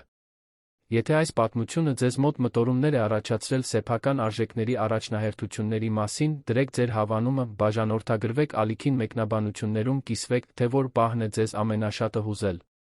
Ամեն օր մենք ներկայացնում ենք պատմություններ, որոնք ուսումնասիրում են մարդկային հոգու բարդությունը, որոնք ցույց են տալիս, թե ինչպես կարեկցանքը կարող է փոխել ոչ միայն անհատական կյանքեր, այլ ամբողջ համայնքներ։